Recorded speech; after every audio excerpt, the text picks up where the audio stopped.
देखो, मेरी मजबूरी है नहा धो के आना, मगर तुम्हारी मजबूरी थोड़ी है। मत आओ नहा धो के।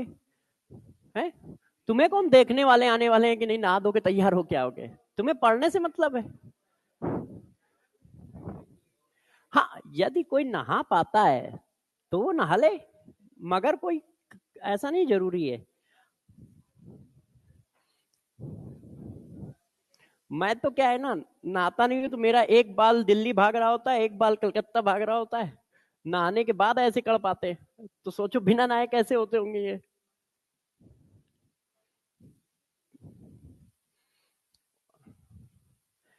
क्या पढ़ाना है बताना एक बार। अरे भाई कितनी।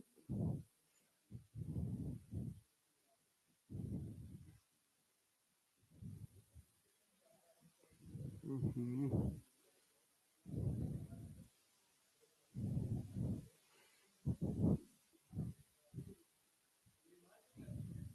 नहीं,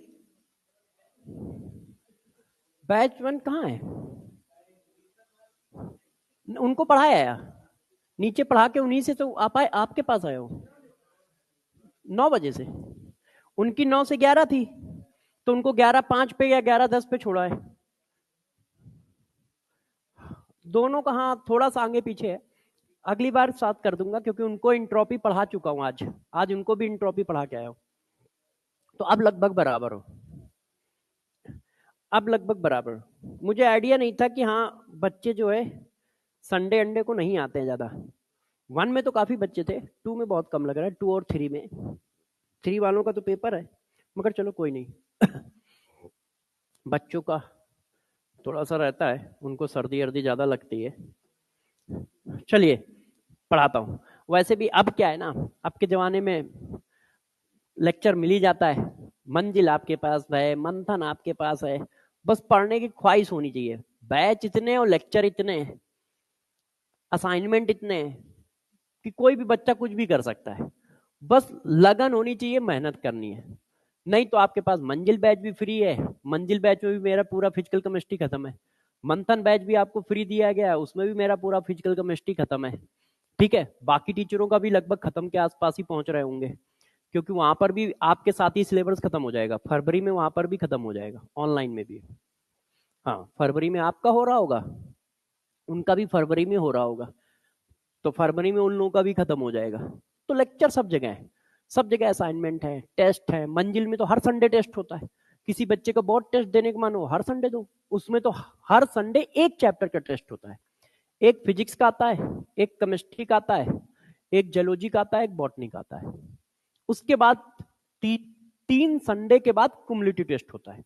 मतलब उसमें उस बैच में हर संडे टेस्ट है, और कम से कम 35 30 32 टेस्ट है। फिर उसके बाद फुल टेस्ट भी मैंने कुछ डाल रखे हैं, मुझे याद है। तो जिसको देना है टेस्ट, टेस्ट खूब है यार। हम लोगों ने इसलिए हर बच्चे को सब कुछ दे रखा है कि नहीं कर लो, क्योंकि हमारा कुछ जाना नहीं है, मगर बच्चे की बहुत हेल्प हो जाती है, क्योंकि हर बच्चे की अपनी समस्या है। कि कोई घर की वजह से मान लो 10 दिन नहीं पढ़ पाया है, कोई बीमार हो गया है तो 10 20 दिन नहीं ऑफलाइन में आ पाया है, तो कोई बात नहीं, कर ले। बैच तो पढ़ ही रहे, बच्चे तो पढ़ ही रहे, उसमें से 1 2 हजार बच्चों को मिल भी गया तो क्या फर्क पड़ता है। मगर वो 1 2 हजार बच्चों की हेल्प हो गई, क्योंकि ऑफलाइन वाले बच्चों को टेंशन ज्यादा होती है, क्योंकि वो बीमार पड़ते हैं तो क्लास छूटती है। ऑनलाइन वाले की थोड़ी छूटती है। बीमार पड़ गया कोई बात नहीं, उसको तो वैसे भी रिकॉर्डिंग ही देखनी थी या लाइव ही देखना था। उसको कोई तो ऐसा था नहीं कि यहाँ प्रेजेंट होना था। तो ये है, चलो कोई नहीं, स्टार्ट करते हैं। ठीक है, मगर हाँ, सर्दी का बहाना मत लीजिए कि नहीं यार सर्दी बहुत है। ठीक है, अब ये छोटी मोटी प्रॉब्लम या छोटी ये तो आती ही रहेंगे, इनमें कौन सी दिक्कत की बात है। कभी सर्दी आएगी, कभी गर्मी आएगी, तो उसकी वजह से टेंशन मत ले। 2 4 कपड़े और पहन ले यार, सर्दी ज्यादा है तो, है कि नहीं। कपड़े का वजन थोड़ा उठा लो, ज्यादा हो तो कम्बल अम्बल रजाई के साथ आ जाया करो, कोई दिक्कत थोड़ी ना है। अब जरा देखिए, इंट्रोपी की बात करते हैं। हाँ बेटे, ठीक है। आइसोकोरिक और एडियाबैटिक वर्क, आइसोबैरिक वर्क। देखो, आइसोकोरिक और आइसोबैरिक वर्क वैसे तो केमिस्ट्री में होते नहीं है। आइसोकोरिक तो वैसे ही 0 है। अब बचा क्या, आइसोबैरिक, है ना। तो आइसोबैरिक वर्क का फार्मूला बिल्कुल सिंपल है, वही, ना तो उसमें du 0 है, ना उसमें वर्क 0 है, ना उसमें हीट 0 है। तो जो फार्मूले हैं वही फार्मूले लगेंगे। वैसे आइसोबैरिक अपने सिलेबस में नहीं आता है, अपने सिलेबस में सिर्फ 2 वर्क आएंगे, आइसोथर्मल और एडियाबैटिक आएंगे, है ना। और ज्यादा वर्क कौन सा होता है, ये तो आप ग्राफ जानते ही हो। ज्यादा है, 1 मिनट। अब हाँ, ग्राफ तो जानते ही हो, आइसोकोरिक, एडियाबैटिक, आइसोथर्मल और आइसोबैरिक, है ना। तो ऑर्डर तो आपको फिजिक्स में पता ही है। हाँ, एक्सपेंशन का ही पूछना है। अब जरा देखो इंट्रोपी क्या है। इंट्रोपी के बारे में गौर सुनिएगा। सबसे बड़ी प्रॉब्लम इंट्रोपी में क्या है कि बच्चों को इसके बारे में कम आता है।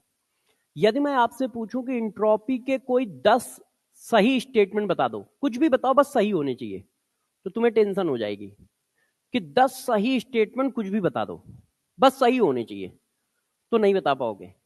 क्यों? क्योंकि इंट्रोपी के बारे में बुकों में भी ज्यादा नहीं लिखा है, और जो लिखा है वो ऐसा लिखा है कि समझ में नहीं आता है, ठीक है। और इंट्रोपी पहुंचते पहुंचते टीचर भी दम तोड़ देते हैं। तो इंट्रोपी हेडिंग बच्चों को कम आती है, ज्यादा प्रॉब्लम फेस करते हैं। वर्क हेडिंग में इतनी प्रॉब्लम फेस नहीं करते, क्यों? क्योंकि फिजिक्स वाले भी पढ़ा के रखे होते हैं, तो उनको डिफिनीशन आती है, जबकि अप्रोच दोनों की अलग है। फिजिक्स की अप्रोच वर्क की अलग है, केमिस्ट्री की अलग है। जैसे उसमें पीटी डायग्राम भी आएगा, यहाँ पीवी डायग्राम नहीं आता है तो पीटी क्या आएगा, है ना। वहां पॉलीट्रोपिक प्रोसेस है, यहाँ पॉलीट्रोपिक प्रोसेस नहीं है, मगर फिर भी डिफिनीशन तो वही रहेगी, चीजें तो वही रहेंगी, तो काफी कुछ आता भी है। अब यहाँ इंट्रोपी है, वहां इंट्रोपी नहीं है, तो इंट्रोपी उसको पढ़नी केमिस्ट्री में है, फिजिक्स में तो पढ़ नहीं सकता वो। ऊपर से यहां तक पहुंचते पहुंचते बच्चों को भी दिक्कत आनी शुरू हो जाती है। क्यों? क्योंकि बुकों में इसके बारे में कुछ नहीं है। तो जरा गौर से समझिए इंट्रोपी क्या होती है, क्वेश्चन आता है। तो इंट्रोपी की बात करते हैं। देखो इंट्रोपी क्या मेजर करता है इसके बारे में बताते हैं, ठीक है ना।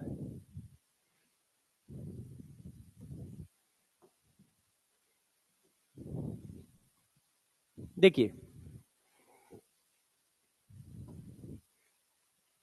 आपको कुछ अपनी ड्राइंग दिखाते हैं, कितनी टैलेंटेड बना बताऊं मैं। पहचान के बताइएगा कौन है।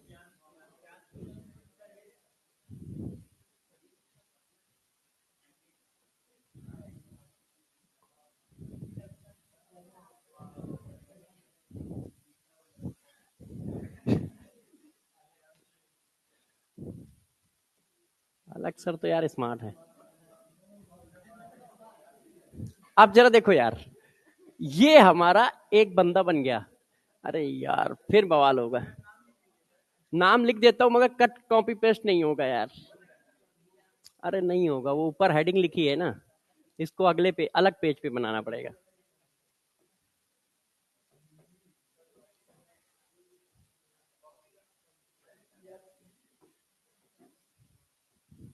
देखिए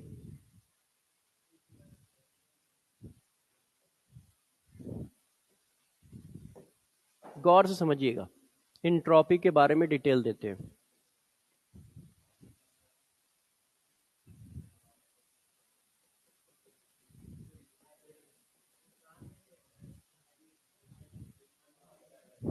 बन गए,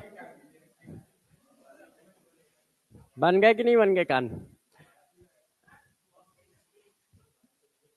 तुम लोग यार सुधरोगे नहीं।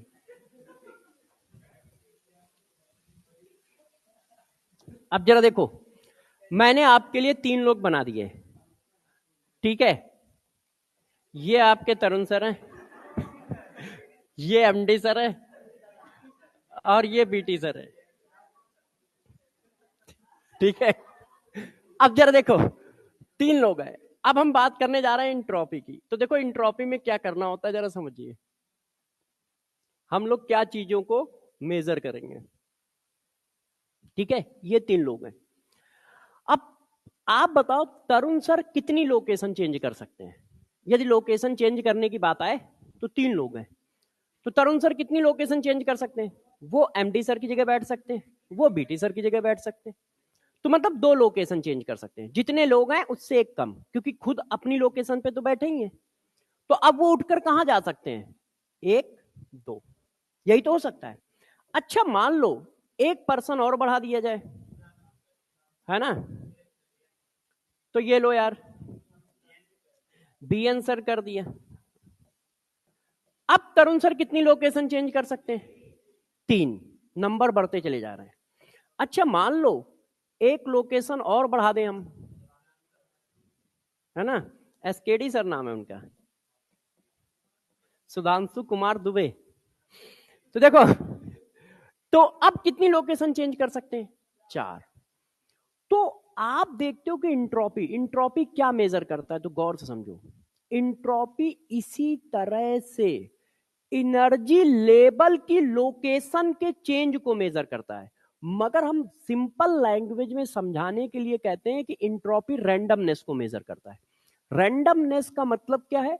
कि इतने करोड़ों मॉलिक्यूल होंगे जो उनके एनर्जी लेवल है, उनको मेजर करता है कि एक मॉलिक्यूल कितने एनर्जी लेवल पे जा सकता है।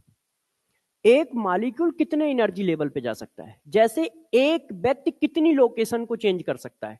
तो 1 2 3 4 लोग हैं, 4 लोकेशन को चेंज कर सकता है।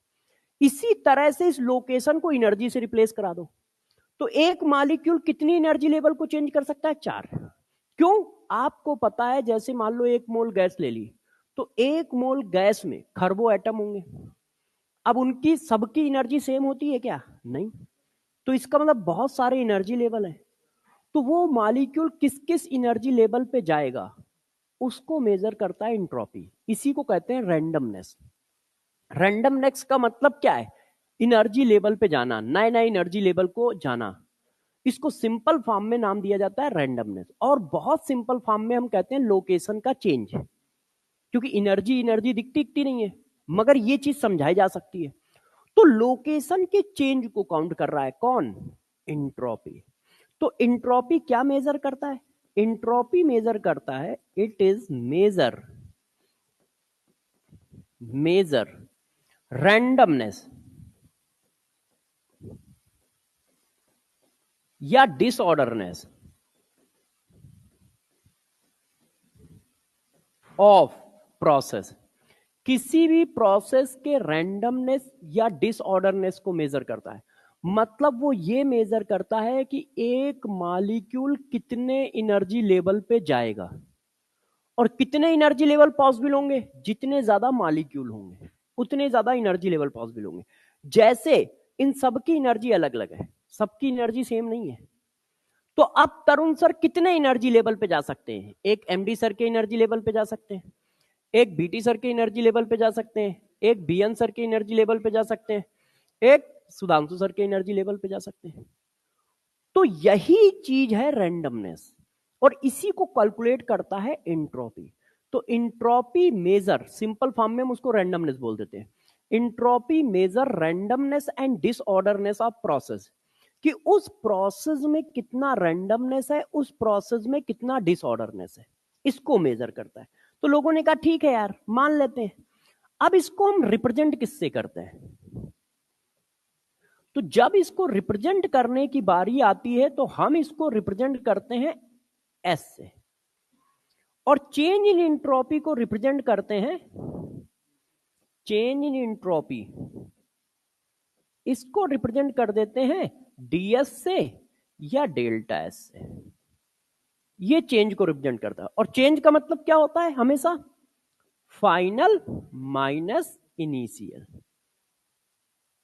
Final minus initial. तो इंट्रोपी क्या है? इंट्रोपी रैंडमनेस को, डिसऑर्डरनेस को मेजर कर रहा है। इसका मतलब हुआ एक मॉलिक्यूल कितने एनर्जी लेवल पे जाएगा उस पूरे कलेक्शन में। उस पूरे कलेक्शन में यदि 100 एनर्जी लेवल है तो एक मॉलिक्यूल 100 एनर्जी लेवल पे जाएगा। अब उस चीज को कैलकुलेट करने के प्रोसेस को ही हम एंट्रोपी कहते हैं। तो एंट्रोपी मेजर करता है ये, इसको एस से रिप्रेजेंट करते हैं, और ये चेंज इन एंट्रोपी को डीएस से रिप्रेजेंट करते हैं। अब जरा बात को आगे बढ़ाते हैं, गौर समझते जाइएगा। एंट्रोपी एक्सटेंसिव प्रॉपर्टी है। किसी ने कहा कैसे एक्सटेंसिव प्रॉपर्टी है? तो देखो एक सिंपल सा प्रोसेस बताते हैं। देखिए अभी हमारा एक सिस्टम है, सिस्टम ये है, इस साइड जितने बच्चे बैठे हैं सब सिस्टम है। अब मैंने क्या पढ़ाया था, सिस्टम को बाई पार्ट करने से यदि वैल्यू चेंज हो रही है तो एक्सटेंसिव, ना चेंज हो तो इंटेंसिव। अब मान लो यहां पे इधर 15 बच्चे हैं, तो ये कितनी लोकेशन चेंज कर सकते हैं, 14, है कि नहीं। अब बच्चे आधे कर दो, तो अब लोकेशन कितनी चेंज कर पाएंगे, 6। इसका मतलब सिस्टम को बाई पार्ट करने से वैल्यू चेंज हो रही है। भाई किसी के पास अभी 20 एनर्जी लेवल है, तो वो मॉलिक्यूल कितने एनर्जी लेवल को एक्सचेंज कर सकता है, 19। अब तुमने सिस्टम को बाई पार्ट कर दिया, तो अब 20 एनर्जी लेवल में से कम बचे, बाई पार्ट करने से कम ही होंगे, बढ़ेंगे तो नहीं। तो अब वो क्या है, कम एनर्जी लेवल को चेंज कर पाएगा। इसका मतलब वैल्यू डिपेंड कर रही है, और वैल्यू यदि सिस्टम के अमाउंट पे डिपेंड कर रही है, इसका मतलब एक्सटेंसिव है। इसी वजह से एंट्रोपी एक एक्सटेंसिव प्रॉपर्टी होती है। अब दूसरा पॉइंट जो हमारा काफी इंपॉर्टेंट है कि एंट्रोपी स्टेट फंक्शन है।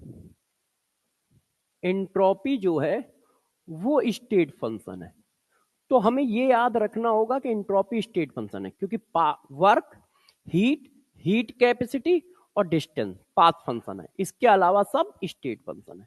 तो एंट्रोपी एक स्टेट फंक्शन है, ये बड़ा कॉन्सेप्ट है, ध्यान रखिएगा। कोई भी स्टेट फंक्शन है, ये एक बड़ा कॉन्सेप्ट है। पूरे थर्मोडाइनमिक्स में कोई फार्मूला नहीं है, वो सिर्फ दिखाने के लिए है, हाथी के दांत की तरह, कि तुम्हें लग रहा है नहीं फार्मूले से क्वेश्चन सॉल्व होना है। फार्मूला बेस्ड क्वेश्चन तुम्हारे में आता ही नहीं है, सारा का सारा कॉन्सेप्चुअल क्वेश्चन आता है। तो इंट्रोपी एक स्टेट फंक्शन होता है, एक्सटेंसिव प्रॉपर्टी होता है। अब इंट्रोपी के एग्जाम्पल खूब पूछे जाते हैं, एग्जाम्पल खूब एग्जाम्पल पूछे जाते हैं। तो जरा देखो, सबसे ज्यादा रैंडमनेस, यदि फिजिकल स्टेट अलग अलग है, यदि फिजिकल स्टेट अलग अलग है तो लिक्विड और फिर गैस, सबसे ज्यादा इंट्रोपी जो होती है वो गैस की होती है। क्यों, क्योंकि उनके पास ज्यादा एनर्जी होती है, तो वो फ्रीक्वेंटली ज्यादा रैंडमनेस शो करते हैं। तो सॉलिड, सॉलिड से ज्यादा लिक्विड, लिक्विड से ज्यादा गैस, ये इंट्रोपी का ऑर्डर है यदि फिजिकल स्टेट अलग अलग हैं तो। अब मान लो फिजिकल स्टेट हम सेम कर देते हैं, अब देखते जाइएगा, बहुत सारे एग्जांपल आपको बताता चला जाऊंगा, समझते जाइएगा। इंट्रोपी डायरेक्टली प्रोपोर्शनल होता है नंबर ऑफ पार्टिकल्स के। अब ये कब लगेगा, जब फिजिकल स्टेट सेम हो, फेज क्या हो, सेम। मतलब या तो सिर्फ गैस हो, या सिर्फ लिक्विड हो, या सिर्फ सॉलिड हो, अलग अलग फेज नहीं होने चाहिए, तब ये लगेंगे।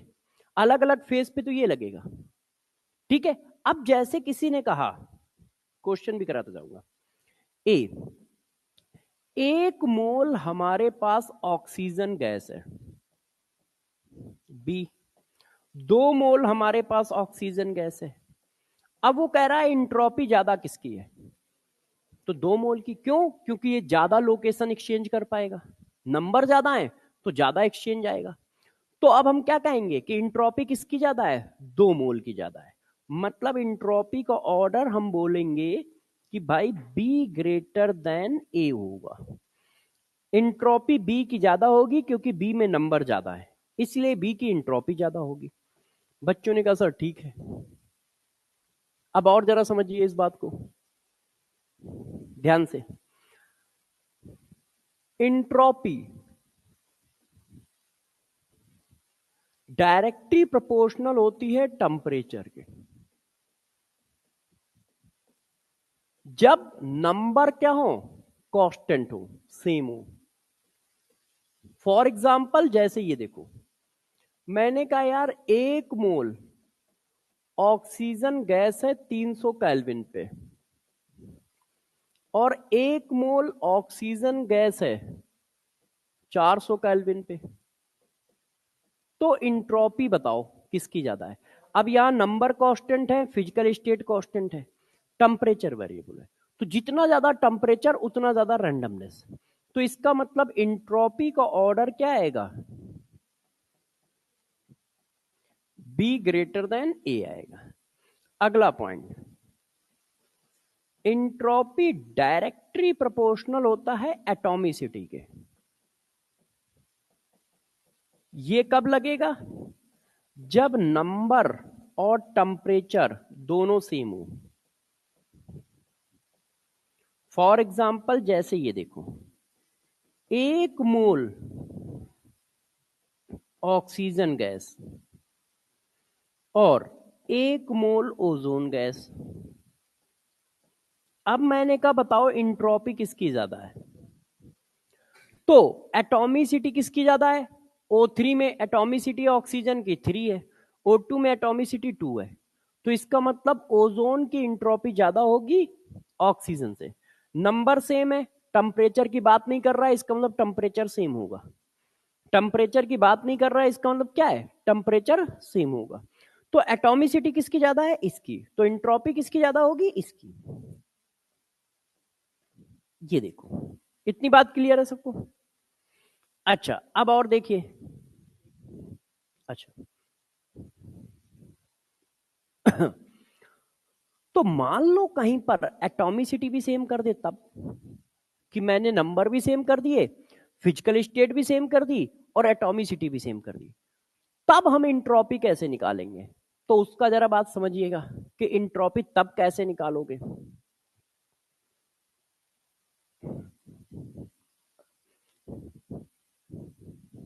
अब देखिए बच्चों, पॉइंट याद रखिएगा सारे कि इंट्रोपी नंबर के डायरेक्टली प्रोपोर्शनल है, टेम्परेचर के डायरेक्टली प्रोपोर्शनल है, एटॉमिसिटी के डायरेक्टली प्रोपोर्शनल है। कब कब किसके किसके प्रोपोर्शनल है, ध्यान रखिएगा। रब कर दूं, आगे बढ़ूं? अच्छा, अब बच्चों देखो अगला पॉइंट, इंट्रोपी जो होता है मॉलिक्यूलर वेट के डायरेक्टली प्रोपोर्शनल होता है जब ये 3 चीजें कांस्टेंट हो, नंबर, टेम्परेचर और एटॉमिसिटी। यदि मान लो किसी क्वेश्चन में ये सब सेम है, तब आप मॉलिक्यूलर वेट से निकालोगे। फॉर एग्जाम्पल जैसे ऐसा क्वेश्चन आ गया, जैसे ऐसा क्वेश्चन है 1 मोल O2 गैस,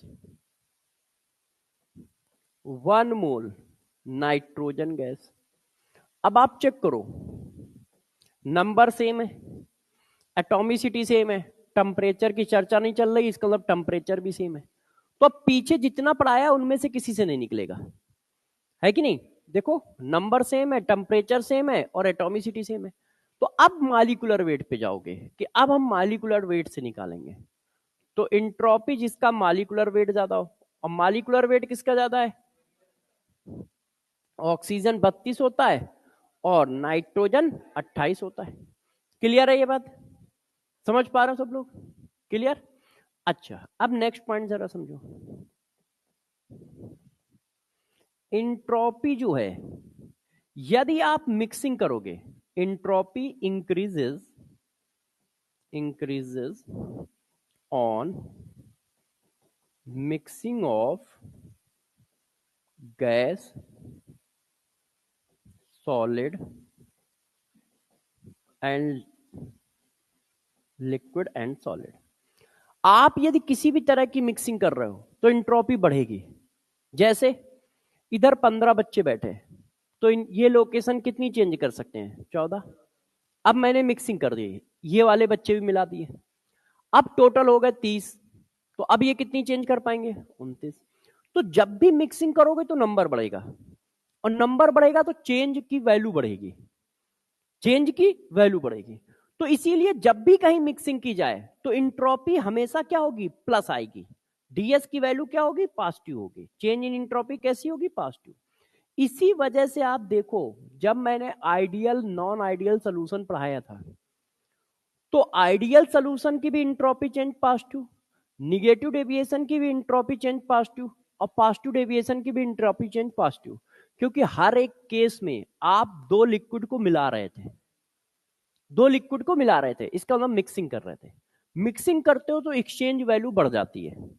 क्यों? अभी वो 100 मॉलिक्यूल में एक्सचेंज हो सकता था, अब वो 200 मॉलिक्यूल में एक्सचेंज हो सकता है।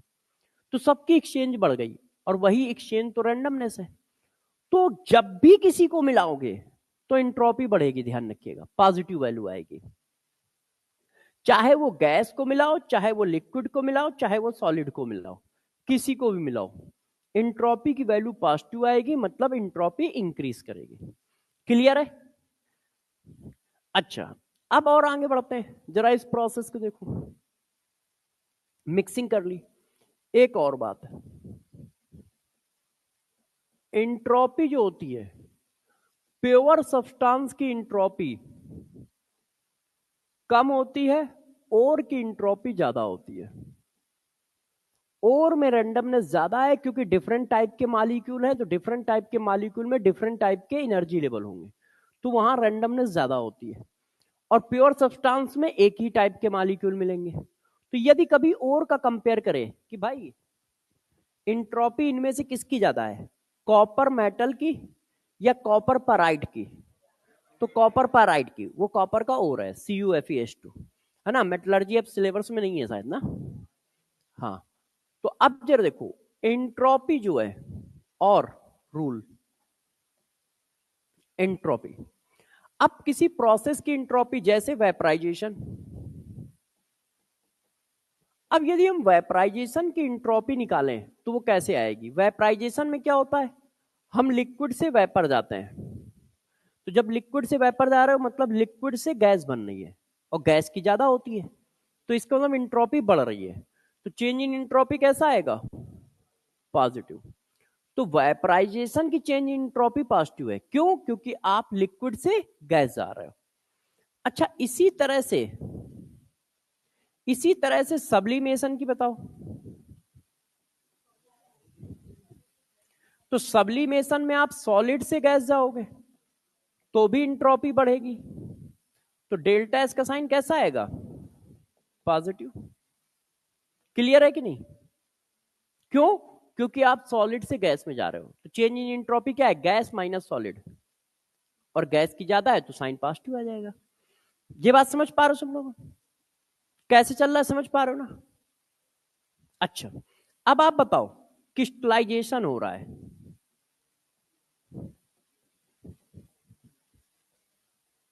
क्रिस्टलाइजेशन में आप क्या कर रहे होगे, लिक्विड सोल्यूशन से सॉलिड जा रहे होगे, तो अब तो इंट्रोपी चेंज कैसा आएगा, निगेटिव आएगा। क्यों, क्योंकि आप लिक्विड में ज्यादा रैंडमनेस है, आप उसको सॉलिड में कन्वर्ट कर रहे हो, तो जब लिक्विड को सॉलिड में कन्वर्ट कर रहे हो, इसका मतलब लिक्विड से सॉलिड जा रहे हो, तो एंट्रोपी डिक्रीज करती है। अच्छा, अब इसके बाद देखो,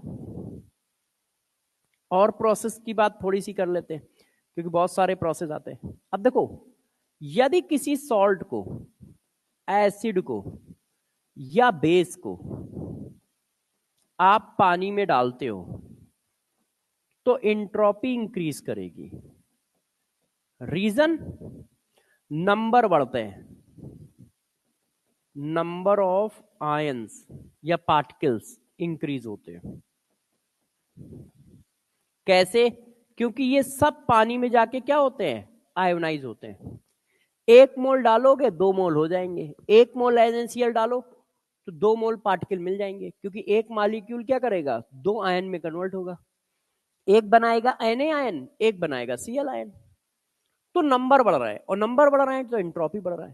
तो यदि कहीं ऐसा क्वेश्चन आता है कि इक्वस सोल्यूशन ऑफ NaCl की इंट्रोपी ज्यादा है कि प्योर वाटर की इंट्रोपी ज्यादा है ना, NaCl। क्यों, क्योंकि आयन बढ़ रहे हैं, आयन बढ़ रहे हैं तो इंट्रोपी बढ़ रहे हैं। तो यदि हम सॉल्ट को, एसिड को, बेस को पानी में डालना है तो इंट्रोपी हमेशा हमारी इंक्रीज करेगी। क्लियर है? अच्छा, अब इसके बाद देखिए, यदि कहीं पर रस्टिंग ऑफ आयरन हो रहा हो, वैसे तो ये इलेक्ट्रोकेमिस्ट्री में पढ़ाया जाएगा, रस्टिंग ऑफ आयरन, मगर उसमें इंट्रोपी का चेंज अभी पढ़ा देता हूं। रस्टिंग ऑफ आयरन का मतलब क्या होता है, जरा देखो, ये कोरोजन का एक एग्जाम्पल है। कोरोजन हमारा जर्नल प्रोसेस है, उसका एग्जाम्पल रस्टिंग ऑफ आयरन है। तो पहले कोरोजन की डिफिनीशन बता दूं तो रस्टिंग ऑफ आयरन समझ पाओगे, वैसे वो इलेक्ट्रोकेमिस्ट्री में आएगा। देखो, कोई भी मेटल है, कोई भी मेटल है, और यदि वो स्पॉन्टेनियस, स्पॉन्टेनियस मतलब अपने आप, कोई भी मेटल सरफेस स्पॉन्टेनियस प्रोसेस के थ्रू एटमॉस्फेयर से रिएक्शन करके कोई भी मेटल सरफेस एटमॉस्फेयर से रिएक्शन करके metal oxide, metal carbonate, metal sulphate, metal chloride बनाता है, तो इस प्रोसेस को कहा जाता है कोरोजन। और ये स्पॉन्टेनियस है, मतलब अपने आप होगा, और ये काफी स्लो प्रोसेस होता है। आयरन की रॉड में जब आयरन का ऑक्साइड बनता है तो 1-2 दिन में नहीं बनता है। रॉड ऊपर छोड़ के आओ तो 10-15 दिन बाद जंग लगी मिलेगी, या हो सकता है 1 महीने बाद जंग लगी मिले। तो ये कोरोजन प्रोसेस क्या है? स्लो प्रोसेस है और अपने आप होता है, स्पॉन्टेनियस है। और होता क्या है कोरोजन? मेटल सरफेस का एटमॉस्फेयर से रिएक्शन करके metal oxide, metal carbonate, metal sulphate, metal chloride बनाना, इसी को कहते हैं मिनरल कंपाउंड बनाना। वो साइंस की लैंग्वेज में लिखेंगे कि मेटल सरफेस एटमॉस्फेयर की प्रेजेंस में रिएक्शन करके मिनरल कंपाउंड बनाता है। इस प्रोसेस को कोरोजन कहा जाता है। इसी का एक एग्जाम्पल आप पढ़ते हो, rusting of iron. Rusting of iron उसका एक एग्जाम्पल है कि आयरन में रस्ट लगना। और रस्टिंग ऑफ आयरन का मतलब सिर्फ ये है कि आयरन में एटमॉस्फेयर की प्रेजेंस में, ठीक है, मिलके ये बना देता है, और ये हमारा रस्ट है ब्राउन कलर का। ये देखो इतना हो रहा होता है। अब बताओ इस प्रोसेस में हलचल बढ़ेगी कि घटेगी? पहले वो पूरा सॉलिड था, अब मॉलिक्यूल बना रहे हो तो इलेक्ट्रॉन का लेना देना होगा। तो रस्टिंग ऑफ आयरन प्रोसेस में क्या होगा? हलचल बढ़ेगी, रेंडमनेस बढ़ेगी, और रेंडमनेस बढ़ेगी तो डेल्टा एस का साइन कैसा होगा? पॉजिटिव। डेल्टा एस का साइन कैसा होगा? पॉजिटिव। अब जरा देखो अगला प्रोसेस है एड जॉब्सन। ये पहले सरफेस केमिस्ट्री में था, मगर अब सरफेस केमिस्ट्री आपके सिलेबस में नहीं है। ये क्या होता है? प्रोसेस बता दूं तो तुम अपने आप निकाल लोगे। हाँ, एडजॉर्प्शन, किसी भी सरफेस में लिक्विड या सॉलिड, लिक्विड या सॉलिड सरफेस में, लिक्विड या सॉलिड सरफेस में गैस का एक्मुलेशन, गैस एब्जॉर्ब हो रही है। एक्मुलेशन का मतलब एब्जॉर्ब होना, किसी तरह का बॉन्ड बना लेना, किसी तरह का फोर्स बना लेना। तो इसको हम बोलते हैं क्या?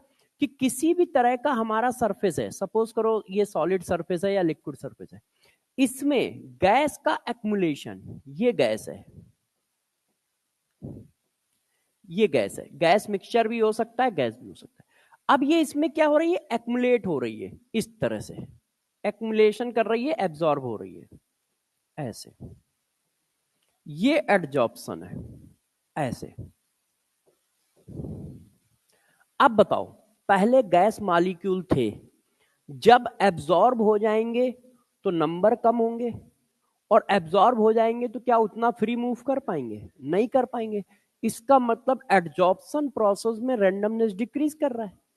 100 मॉलिक्यूल गैस के थे और ये पानी का सरफेस है, इसमें से 10 एब्जॉर्ब हो गए तो नंबर भी कम हुए, और साथ साथ में जो 10 एब्जॉर्ब हुए उनकी रैंडमनेस भी कम हुई। क्यों? क्योंकि पानी में वो ट्रैप हो जाएंगे तो लिक्विड की तरह ट्रेवल करेंगे, गैस की तरह थोड़ी ट्रेवल करेंगे। तो क्या हो रहा है? एंट्रोपी क्या होगी? डिक्रीज। बढ़े कैसे? डिक्रीज ना, अच्छा घटेगी बोल रहे हो, तो एंट्रोपी क्या आएगी? डिक्रीज होगी, निगेटिव, एडजॉर्प्शन प्रोसेस में। ठीक है, इतनी बात सब लोग समझ गए? अच्छा, अब और एक, बॉइलिंग एग। ये आप जरूर गलत करोगे यदि पहले नहीं पढ़ा है। इवन आप तो छोड़ो, मैं भी गलत करूंगा यदि मैंने पहले नहीं पढ़ा है। इस एग्जाम्पल को जिसको पता होता है बस वही बता पाता है। एक एग है, एक बॉयल एग है, उसमें एंट्रोपी किसकी ज्यादा है? तो ये एक स्पेसिफिक एग्जाम्पल है। तो देखो क्या होता है, इन जनरल हम तुरंत बोलेंगे कि यार एग की एंट्रोपी ज्यादा है। बॉयल एग क्या हो जाता है? सेमी सॉलिड हो जाता है, तो हम उसकी एंट्रोपी तो ज्यादा बोलेंगे नहीं। तो जरा देखो होता क्या है, जब एग से बॉयल एग बनता है तो उसमें प्रोटीन के बीच में बॉन्ड होते हैं। प्रोटीन आप जानते ही हो पॉलीमर है ना? तो वो जो पेप्टाइड बॉन्ड्स होते हैं वो ब्रेक हो रहे होते हैं। ब्रेक होने की वजह से वो बड़ा मॉलिक्यूल छोटे मॉलिक्यूल में कन्वर्ट हो रहा है, जिसकी वजह से रैंडमनेस बढ़ती है। तो इस वजह से कहा जाता है कि एग से बॉइलिंग एग में जा रहे हो तो इंट्रोपी इंक्रीज करेगी, और फिजिकली ये दिखता नहीं है। तो ये एग्जाम्पल जिसको आता होगा, हाँ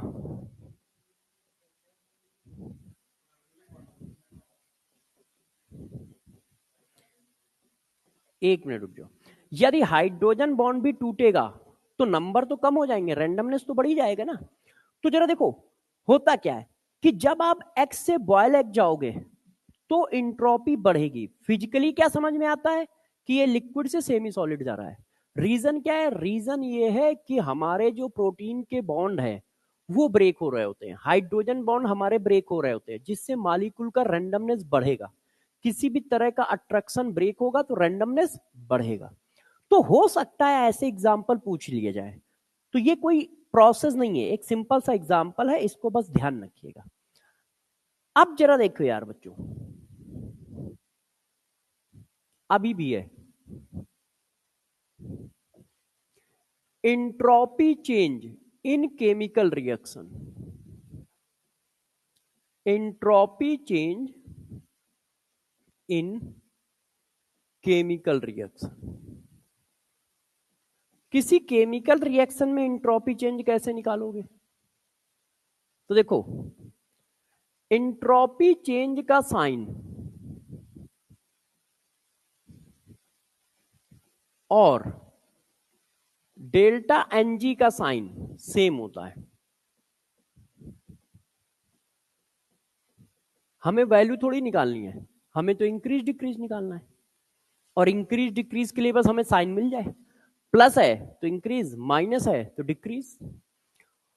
तो यदि किसी केमिकल रिएक्शन में पूछता है कि एंट्रोपी बढ़ रही है या घट रही है, तो आपको बस यही देखना है कि डेल्टा एनजी का साइन कैसा है। जैसे ये देखो, अब बताओ एंट्रोपी बढ़ रही है या घट रही है? तो डेल्टा एनजी का साइन कैसा है? निगेटिव। कैसे निकालोगे डेल्टा एनजी? पीछे पढ़ा चुका हूं। तो नहीं सबके लिए, तो एंट्रोपी चेंज कैसा आएगा? Sorry, negative. इसका मतलब एंट्रोपी क्या हो रही है? घट रही है। अच्छा मान लो किसी ने ऐसे पूछ दिया,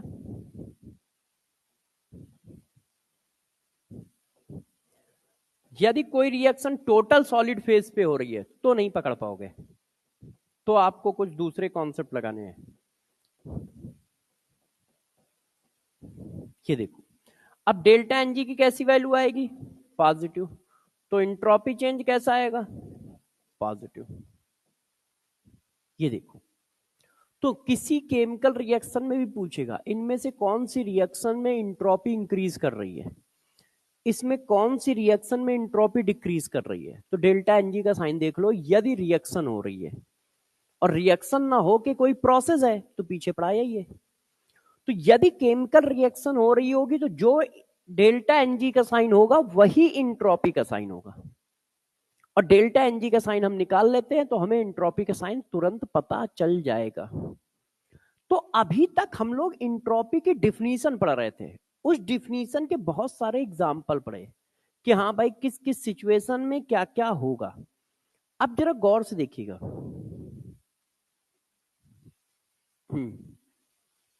अब जरा देखो, अब मैंने आपसे एक क्वेश्चन पूछा, select the process in which entropy change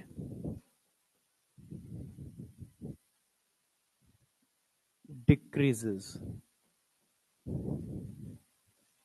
ए, आप देखो लिख के कैसे आता है, decomposition of limestone.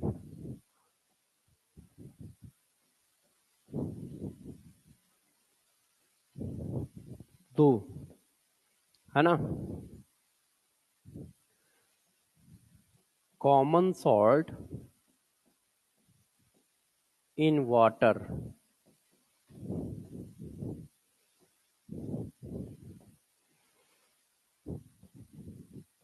crystallization of crystallization of NaCl solution, D.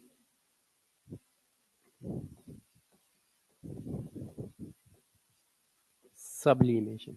ऐसे लिख के आएगा कि वो डिफरेंट टाइप में इस तरह से कहेगा। अब डिकम्पोजिशन ऑफ लाइमस्टोन, तो कैल्शियम कार्बोनेट के डिकम्पोजिशन आप करके देखो। तो जब मैंने उसका डिकम्पोजिशन किया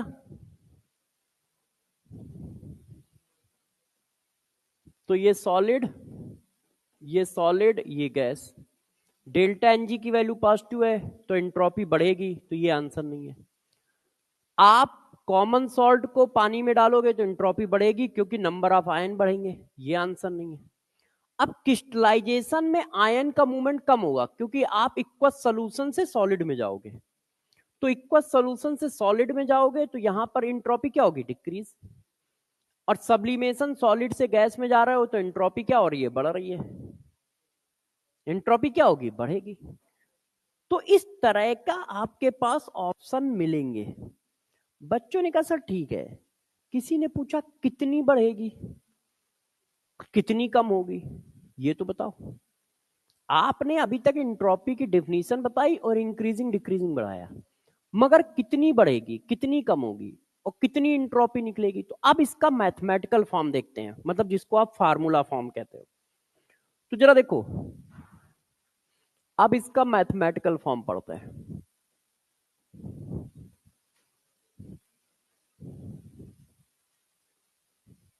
तो देखो, एंट्रोपी का फार्मूला होता है ds equal to Q reversible upon T. गौर समझिएगा, आपको यहां पर हीट नहीं रखनी है, आपको यहां पर हीट नहीं रखनी है, रिवर्सेबल प्रोसेस की हीट रखनी है। वेयर क्यू रिवर्सेबल का मतलब क्या है, हीट एट रिवर्सेबल प्रोसेस। आपको रिवर्सेबल प्रोसेस की हीट रखनी है, मतलब आप जितने भी प्रोसेस की वैल्यू निकालोगे वो सब के सब रिवर्सेबल होंगे। इरिवर्सिबल प्रोसेस की हीट यहां नहीं रखनी है, रिवर्सेबल प्रोसेस की हीट रखनी है। तो ध्यान रखना, ds equal to q upon t कभी मत पढ़ा करो, ds equal to Q reversible upon t पढ़ो।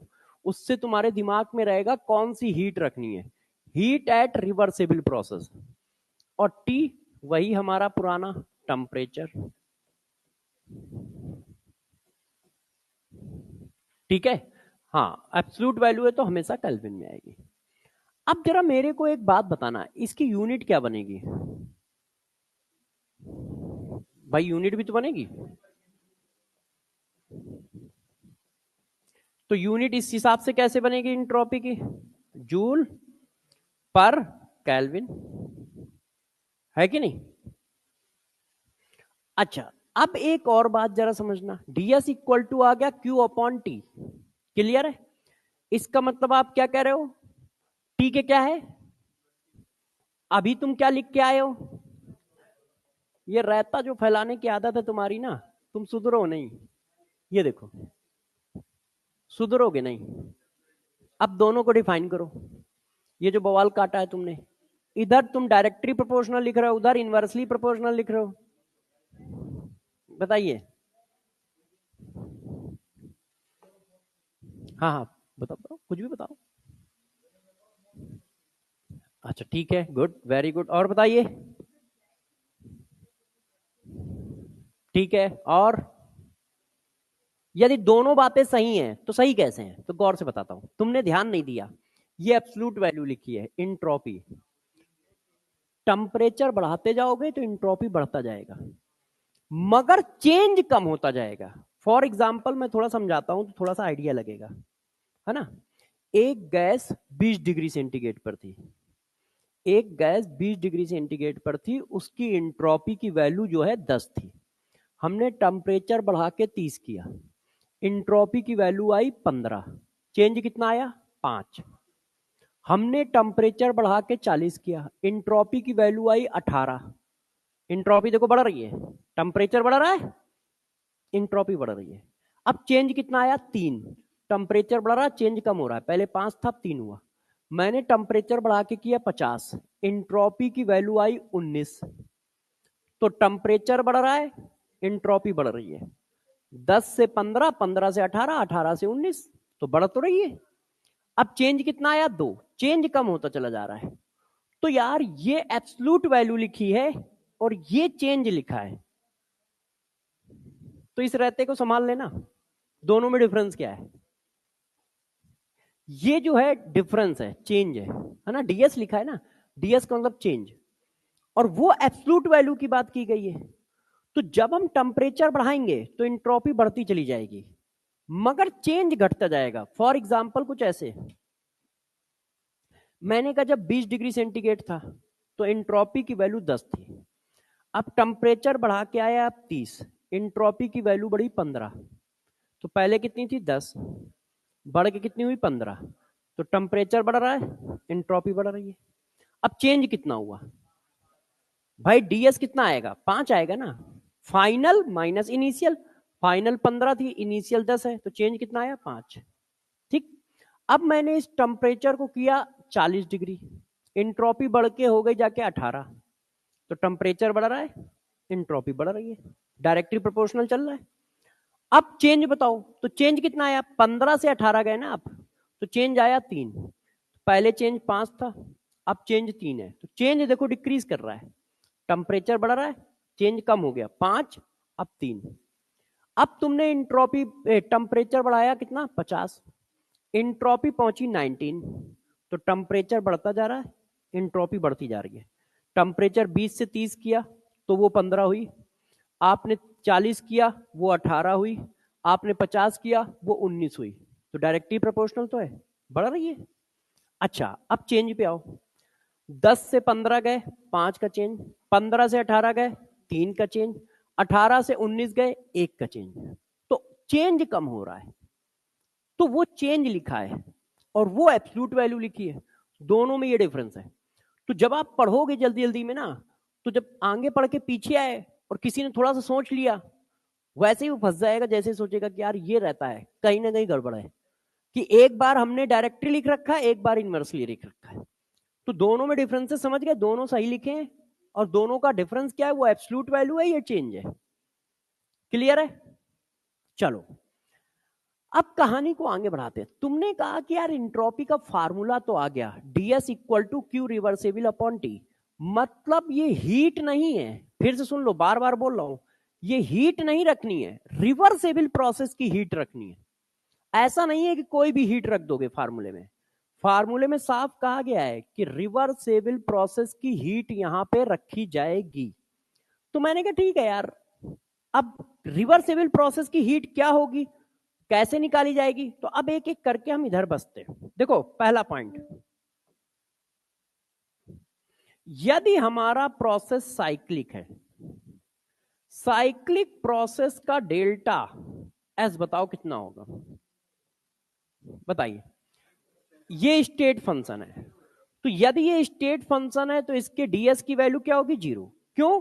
स्टेट फंक्शन है तो इसकी वैल्यू कांस्टेंट होगी, क्योंकि स्टेट नहीं चेंज हुआ है। स्टेट नहीं चेंज होगा तो स्टेट फंक्शन की वैल्यू भी चेंज नहीं होगी। तो इसकी वैल्यू कितनी होगी? आपका खूब मन कर रहा है तो मैंने इसके लिए भी पूछ दिया, एडियाबैटिक प्रोसेस के लिए क्या होगी? एडियाबैटिक प्रोसेस का क्यू 0 होता है, तो डीएस की वैल्यू 0 होगी। तो दो जगह तो वैल्यू 0 होगी। यदि हमारे पास कोई साइक्लिक प्रोसेस है तो 0 है, क्यों? क्योंकि ये स्टेट फंक्शन है। और यदि एडियाबैटिक प्रोसेस है तो 0 है, क्यों? क्योंकि क्यू की वैल्यू वहां पर 0 है। हाँ, इरिवर्सिबल प्रोसेस। अच्छा, इरिवर्सिबल प्रोसेस का ये फार्मूला नहीं है। इरिवर्सिबल प्रोसेस का फार्मूला होता है DS greater than Q irreversible upon T. नहीं, वो नहीं पढ़ना होता। क्लैसियस क्लैपेरॉन एक इक्वेशन होती है, उससे निकलता है ना, कि जितने भी इरिवर्सिबल प्रोसेस हैं उनकी जो इंट्रोपी चेंज आती है वो क्यू अपॉन टी से ग्रेटर आती है। प्रॉब्लम ये है, तो वो हमारे सिलेबस में नहीं होता है, इसलिए हम उसको पढ़ाते नहीं है। जेई में पढ़ाते हैं। जेई में तो हम लोग वो भी पढ़ाते हैं, जैसे देखो मैंने एक चीज आप लोगों ने फिजिक्स में पढ़ा होगा, कैन नॉट सर्किल, है ना? उसी, अच्छा अब हट गया, उसी का आगे प्रूफमेंट ये आता है। कैन नॉट सर्किल को जब और आगे बढ़ाएंगे ना तब ये आता है। तो जेई में क्या होता है, उस पर क्वेश्चन रहते हैं, तो हम लोग को थर्मोडाइनमिक्स में पढ़ाना पड़ता है। जेई का थर्मोडाइनमिक्स तो बहुत दूर तक जाता है, मगर मेंस में भी नहीं पूछते। वैसे आप जेई में भी नहीं पूछ रहा 4-5 साल से। अच्छा देखो, अब गौर समझो, तो हमें कौन सी हीट रखनी है? हीट एट रिवर्सेबल प्रोसेस रखनी है। तो बच्चों ने कहा ठीक है। अब जरा देखिए, isothermal process, isothermal reversible process, क्योंकि इरिवर्सिबल के बारे में तो हमें कुछ पता ही नहीं है। अब यहां से आपकी बात बता देता हूं, मैं अभी प्रूफ करके एक फार्मूला प्रूफ कर दे रहा हूं। आपको हमेशा फार्मूला याद रखना है सिचुएशन का। आपके पास या तो डायरेक्ट फार्मूला ही पूछा जाता है, वो डायरेक्ट फार्मूला पूछता है आइसोथर्मल प्रोसेस में ये चेंज हुआ है तो इंट्रोपी चेंज क्या होगी, तो वो फार्मूला लिख देता है, या उस फार्मूले पर क्वेश्चन पूछा जाता है डायरेक्ट फार्मूला बेस्ड। मैं प्रूवमेंट करके आपको दिखा रहा हूं, मगर आपको उसमें से क्या बात याद रखनी है? सिर्फ फार्मूला। देखो, हमारे पास सिर्फ एक फार्मूला है, ये क्यू रिवर्सिबल अपॉन टी, और कोई नहीं फार्मूला है। आइसोथर्मल प्रोसेस है तो जरा बताना, d u equal to,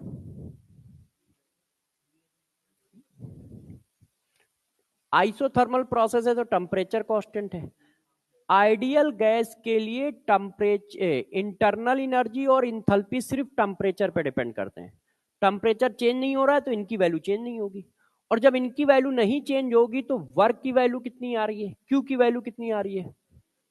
work के बराबर। पीछे कल पढ़ाया भी है, ये देखो। इसका मतलब यदि ये रिवर्सेबल है तो ये भी रिवर्सेबल होगा। तो क्यू की जगह क्या डाल सकते हो? रिवर्सेबल वर्क डाल सकते हो। अब वर्क की वैल्यू कितनी होती है? तो माइनस की जगह प्लस हो जाएगा क्योंकि यहां माइनस लगा है। तो r t l n v final upon v initial, इसको उठा के वहां डाल दिया, मतलब इस फार्मूले में डाल दिया। तो ds equal to n r t l n divided by t, t से टी कट गया, तो डीएस की वैल्यू आ गई 2.3032 एन आर लॉग। ये आई है वैल्यूम के टर्म में।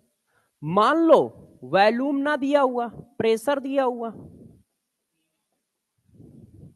नीट में डायरेक्ट फार्मूला ये पूछा गया है कि इसमें से प्रेशर के टर्म में कौन सा फार्मूला सही है। आपको ये फार्मूला याद रखना है। ये तो मैंने प्रूफ करके दिखाया, ये आया कैसे है। आपको सिर्फ फार्मूले से मतलब है कि यदि वो कह रहा है साइक्लिक प्रोसेस की इंट्रोपी चेंज, आपने कहा जीरो क्योंकि स्टेट फंक्शन है। एडियाबैटिक रिवर्सिबल प्रोसेस की इंट्रोपी चेंज जीरो क्योंकि क्यू इक्वल टू जीरो है। आइसोथर्मल प्रोसेस की इंट्रोपी चेंज क्या होगी? तो ds equal to 2.303 n r log v final upon v initial, या 2.303 n r log p initial upon p final. आपको ये करना है, आपको ये नहीं करना है, ये याद नहीं रखना है, ठीक है?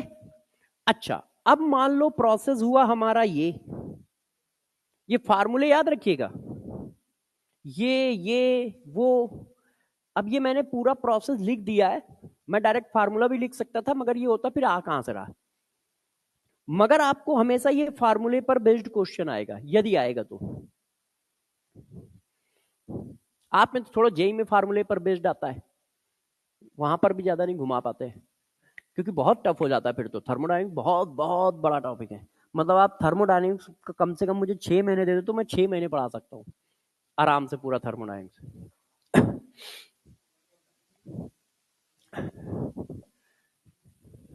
अब जरा देखो बच्चों,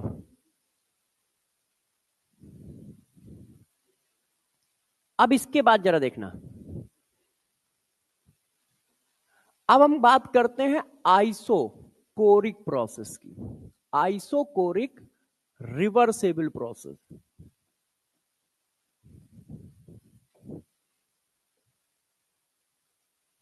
अब देखो आइसोकोरिक रिवर्सिबल प्रोसेस की क्या होगी यार, हमारे पास तो एक ही फार्मूला है, हमें कोई दूसरा फार्मूला आता ही नहीं है।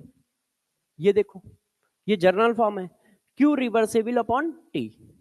अच्छा बताओ प्रोसेस कौन है, आइसोकोरिक। तो इस प्रोसेस में जो भी हीट का लेन देन होगा वो कांस्टेंट वॉल्यूम पे होगा, है कि नहीं, कोई कंफ्यूजन तो नहीं है भाई। प्रोसेस आइसोकोरिक है तो आइसोकोरिक प्रोसेस में जो हीट का एक्सचेंज होगा वो क्या होगा, कांस्टेंट वॉल्यूम पे होगा। तो इसका मतलब ये हीट एट कांस्टेंट वॉल्यूम है, और heat at constant volume is known as d, है कि नहीं। क्यों, क्योंकि कांस्टेंट वॉल्यूम की हीट को डी कहा जाता है, फर्स्ट लॉ ऑफ थर्मोडायनेमिक्स। अब आप डी की वैल्यू डाल दो,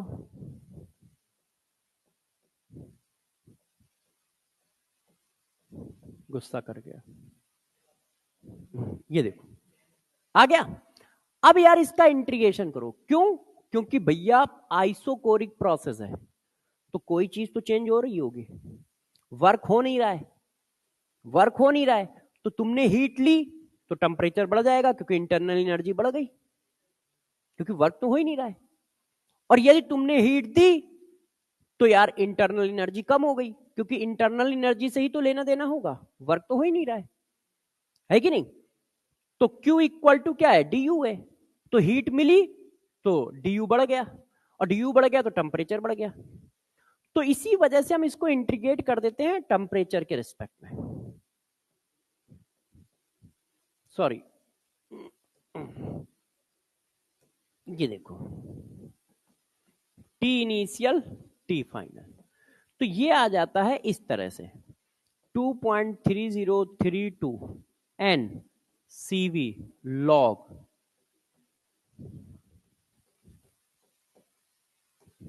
ये देखिए। तो आपको ये फार्मूला याद रखना है, ये तो मैंने प्रूफ करके दिखाया, आया कहां से। यदि कोई कहता है आइसोकोरिक प्रोसेस की इंट्रोपी चेंज बताओ तो तुम कहोगे ds equal to 2.3032 n cv log t final upon t initial. ds equal to 2.303 n cv log t final upon t initial. अब जरा देखिए अगला पॉइंट, यदि मान लो आइसोबैरिक हो प्रोसेस, आइसोबैरिक रिवर्सिबल प्रोसेस,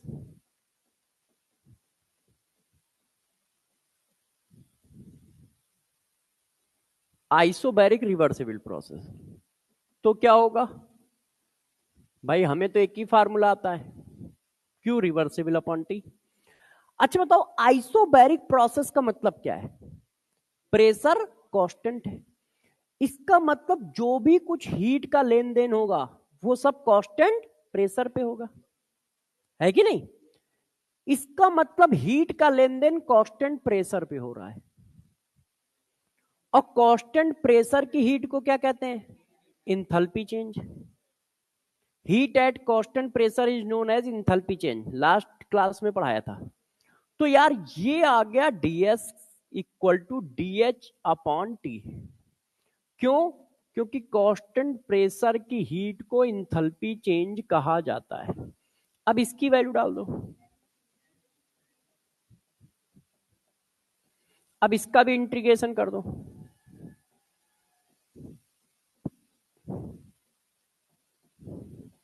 तो इसका भी फार्मूला ये आ गया,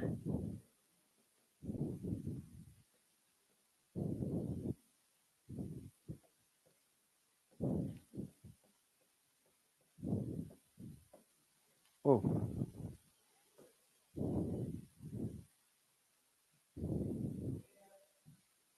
ना नहीं यार, हाँ ये देखो, तो ये फार्मूला हमारा आया किसका, ds का। तो ds equal to 2.3032 n cp log t final upon t initial. अब इंट्रोपी में बच्चा फंसता कहां है, देखो एक बार मैं बताता चला जाता हूं कि तुम गलती कहां करोगे। पहली बात, इसके खूब एग्जाम्पल याद रखो, इतने सारे एग्जाम्पल इसीलिए कहे गए। दूसरी बात यार, अकेले इस हेडिंग में 5-7 फार्मूले हैं, चेक करो। साइक्लिक की जीरो, एडियाबैटिक की जीरो, आइसोथर्मल रिवर्सेबल प्रोसेस की entropy change 2.3032 NR log V final upon V initial. तो यहां पर फार्मूला है। फिर आइसोकोरिक प्रोसेस का है 2.3032 NCV log T final upon T initial. फिर आइसोबैरिक प्रोसेस का है 2.3032 NCP log T final upon T initial. इतने फार्मूले बच्चे याद ही नहीं रख पाते ना, कि पहले तो तुमने वहां खूब फार्मूले बताए, अब यहां पे अलग फार्मूले, एक ही सब हेडिंग में इतने सारे फार्मूले। देखो 4-5 फार्मूले हो गए, एक तो खुद है यूनिवर्सल फार्मूला, और अभी बाकी है, अभी खत्म कहां हुआ है। तो जरा देखो, तो यहां बच्चा फंसता क्या है कि उसको फार्मूले ही याद नहीं होते, वो डायरेक्ट फार्मूला पूछेगा। ध्यान रखना, मैं फिर से बोल रहा हूं, डायरेक्ट फार्मूला पूछेगा तुमसे, या डायरेक्ट फार्मूला बेस्ड क्वेश्चन पूछेगा, बिल्कुल इधर उधर नहीं करेगा वो। क्योंकि डायरेक्ट फार्मूला भी पूछ लिया तो भी बड़ा काम हो जाता है, तो भी बड़ा काम हो जाता है, क्योंकि इतने फार्मूले बच्चे को याद ही कहां होते सही से। तो ध्यान रखिएगा, ये आपको थोड़ा सा रट्टा मारना पड़ेगा, मतलब फार्मूले याद करने पड़ेंगे। प्रोसेस छोड़ दो, प्रोसेस से कोई क्वेश्चन नहीं आता है, मगर मैं करके इसलिए देता हूं क्योंकि मुझे भी याद नहीं रहते ज्यादा, और मैं डायरेक्ट लिख दूंगा तो थोड़ा ज्यादा कंफ्यूजन आता है कि यार डायरेक्ट डायरेक्ट कैसे चल रहा है, तो इसलिए इतना ठीक है। अब देखो इंट्रोपी में एक और बात है, अभी तक आपने इंट्रोपी निकाली किसी प्रोसेस की, हमारे मेन 5 प्रोसेस होते हैं हमारे पास सिलेबस में। एक आइसोथर्मल, तो entropy change 2.3032 NR log V final upon V initial, pressure के फॉर्म में P initial upon P final. Adiabatic 0 क्योंकि Q 0 है, ठीक है। साइक्लिक 0 क्योंकि स्टेट फंक्शन है। आइसोकोरिक तो हमारा फार्मूला है ds equal to 2.3032 NCV log T final upon T initial. Isobaric तो 2.3032 NCP log T final upon T initial. यही 5 प्रोसेस हमारे हैं। अब प्रॉब्लम क्या है कि इंट्रोपी तो आप फिजिकल स्टेट चेंज होने की भी निकालते हो, फिजिकल प्रोसेस की भी निकालते हो, तो अब इंट्रोपी चेंज उनकी कैसे निकालोगे? तो गौर से देखिए, entropy change in physical process। अब इसमें कैसे निकालते हैं जरा समझाता हूं। देखो हमारे पास ले दे के एक ही फार्मूला है, Q रिवर्सेबल अपॉन T, ठीक। अब यदि आप वेपराइजेशन करा रहे हो, गौर से सुनिएगा सब लोग, आप क्या क्या करा सकते हो। तो एक वेपराइजेशन करा सकते हो। वेपराइजेशन का मतलब क्या होता है? लिक्विड से वेपर बनाना, है कि नहीं? यही तो होता है। अच्छा, इसका हीट अभी हम थोड़ी देर में बात कर लेंगे, पहले प्रोसेस लिख देते हैं। अब आप बताओ जरा दूसरा प्रोसेस क्या है हमारा? हमारा दूसरा प्रोसेस है मेल्टिंग। अब मेल्टिंग में क्या करते हो? सॉलिड से लिक्विड जाते हो, है कि नहीं? और ये सारे प्रोसेस इक्विलिब्रियम पे रहते हैं। अच्छा, फिर क्या है? Fusion, freezing. फ्रीजिंग को हम लोग क्या कहते हैं? ये देखो फ्रीजिंग। अब इसमें क्या होगा?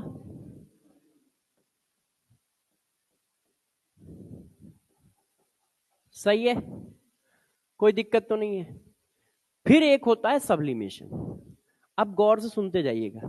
पहली बात, जितने भी प्रोसेस है सब इक्विलिब्रियम पे हैं, तो इन प्रोसेस में जो भी हीट रिलीज होगी वो सब की सब क्या होगी? इक्विलिब्रियम की हीट होगी। रिवर्सेबल प्रोसेस का मतलब इक्विलिब्रियम प्रोसेस। यदि ध्यान हो तो पढ़ाया है कि reversible process always present in equilibrium. Point देखो लिखा है, इनफिनाइट स्टेप पे खत्म होता है, इनफिनाइट टाइम पे खत्म होता है, हमेशा प्रोसेस इक्विलिब्रियम पे रहता है। तो ये सारे प्रोसेस रिवर्सेबल प्रोसेस है। क्यों? क्योंकि इक्विलिब्रियम पे ये आगे भी जा सकते हैं, पीछे भी जा सकते हैं। तो ये सब प्रोसेस इक्विलिब्रियम प्रोसेस हैं। तो इन सब प्रोसेस की जो हीट होगी वो रिवर्सेबल प्रोसेस की हीट होगी। अब ये सारे प्रोसेस किस पे चलते हैं? Eight constant pressure. क्यों? क्योंकि सब ओपन वेसल में होते हैं ना, ये सारे प्रोसेस ओपन वेसल में होते हैं। तो जब ओपन वेसल में है तो कांस्टेंट प्रेशर पे चल रहे होंगे, तो इस प्रोसेस को हम रिवर्सेबल प्रोसेस कह रहे हैं, और साथ साथ में इसकी हीट को हम डेल्टा एच कह रहे हैं।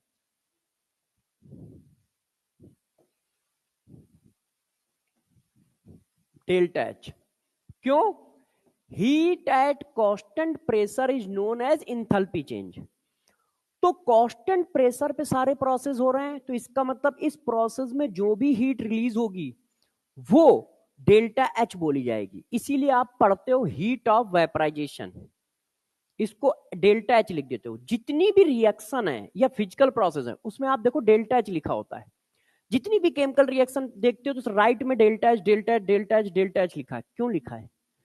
इसीलिए लिखा है कि वो सारे प्रोसेस ओपन वेसल में हो रहे हैं। ओपन वेसल में हो रहे हैं तो प्रेशर कांस्टेंट है, और प्रेशर कांस्टेंट है तो जो भी हीट रिलीज हो रही होगी या जो भी हीट देनी पड़ रही होगी वो सब कांस्टेंट प्रेशर पे देनी पड़ रही है। और कांस्टेंट प्रेशर की हीट को इंथैल्पी चेंज कहा जाता है। नहीं तो इंथैल्पी थोड़ी रिलीज होती है। हम लोगों ने तो कभी नहीं कहा कि नहीं इंथैल्पी किसी से रिलीज होगी या इंथैल्पी कोई गेन करेगा, ये तो बहुत फर्जी बात है। हम लोगों ने हमेशा रिलीज की है हीट, गेन की है हीट, है कि नहीं?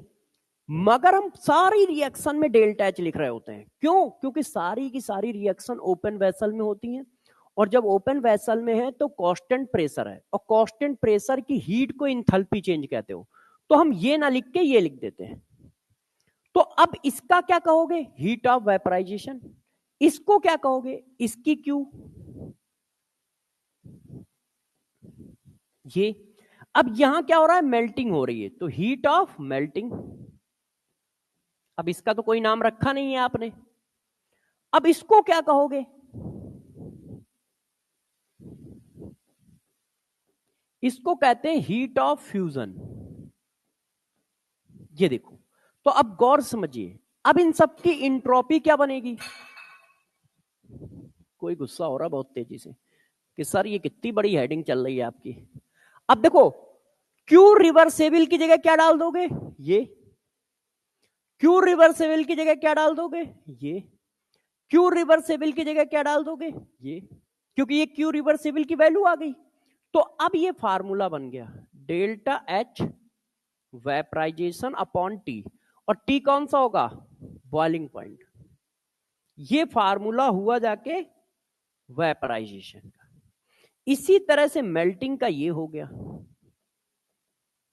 डेल्टा एच मेल्टिंग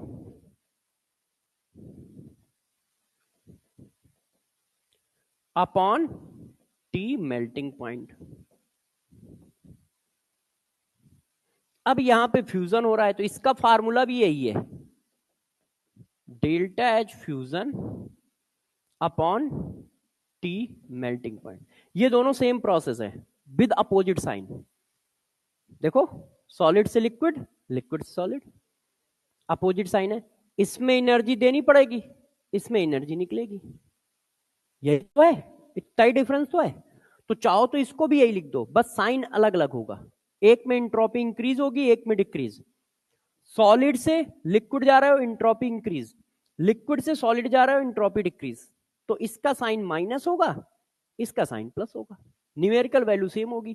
क्यों? क्योंकि इंथैल्पी स्टेट फंक्शन है और इंट्रोपी भी स्टेट फंक्शन है, तो स्टेट तो सेम ही है।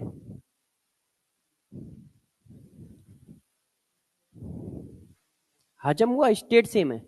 लिक्विड से सॉलिड से लिक्विड, लिक्विड से सॉलिड, स्टेट तो सेम है, डायरेक्शन अपोजिट है। तो ds की वैल्यू सेम आएगी विद अपोजिट साइन। तो अब जरा देखो गौर से, भाई सुन लो, अब जरा देखो गौर से। इस पर खूब क्वेश्चन आता है क्योंकि ये छोटी इक्वेशन है। छोटी इक्वेशन पे नीट में आराम से क्वेश्चन बनता है, तो इस पर और इस पर खूब क्वेश्चन आता है, जरा ध्यान दीजिएगा। वो पीवाईक्यू में लाया नहीं हूं, नहीं तो कराता। बहुत क्वेश्चन है पीवाईक्यू के इस पर और इस पे। तो ds equal to delta h vaporization upon boiling point, dh equal to fusion delta h fusion upon melting point. ये और ये दोनों सेम है, देखो वहां पे, उधर देखो, इनिशियल फाइनल स्टेट सेम है, बस साइन अपोजिट है, उल्टा है।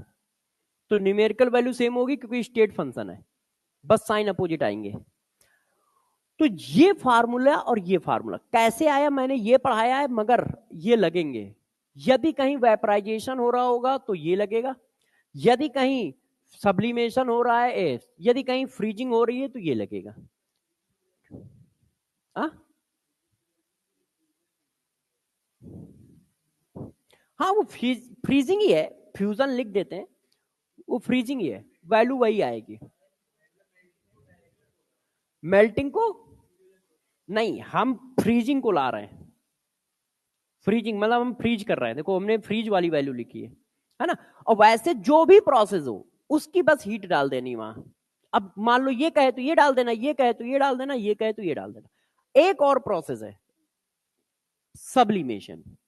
मान लो वो सब्लिमेशन कह रहा है,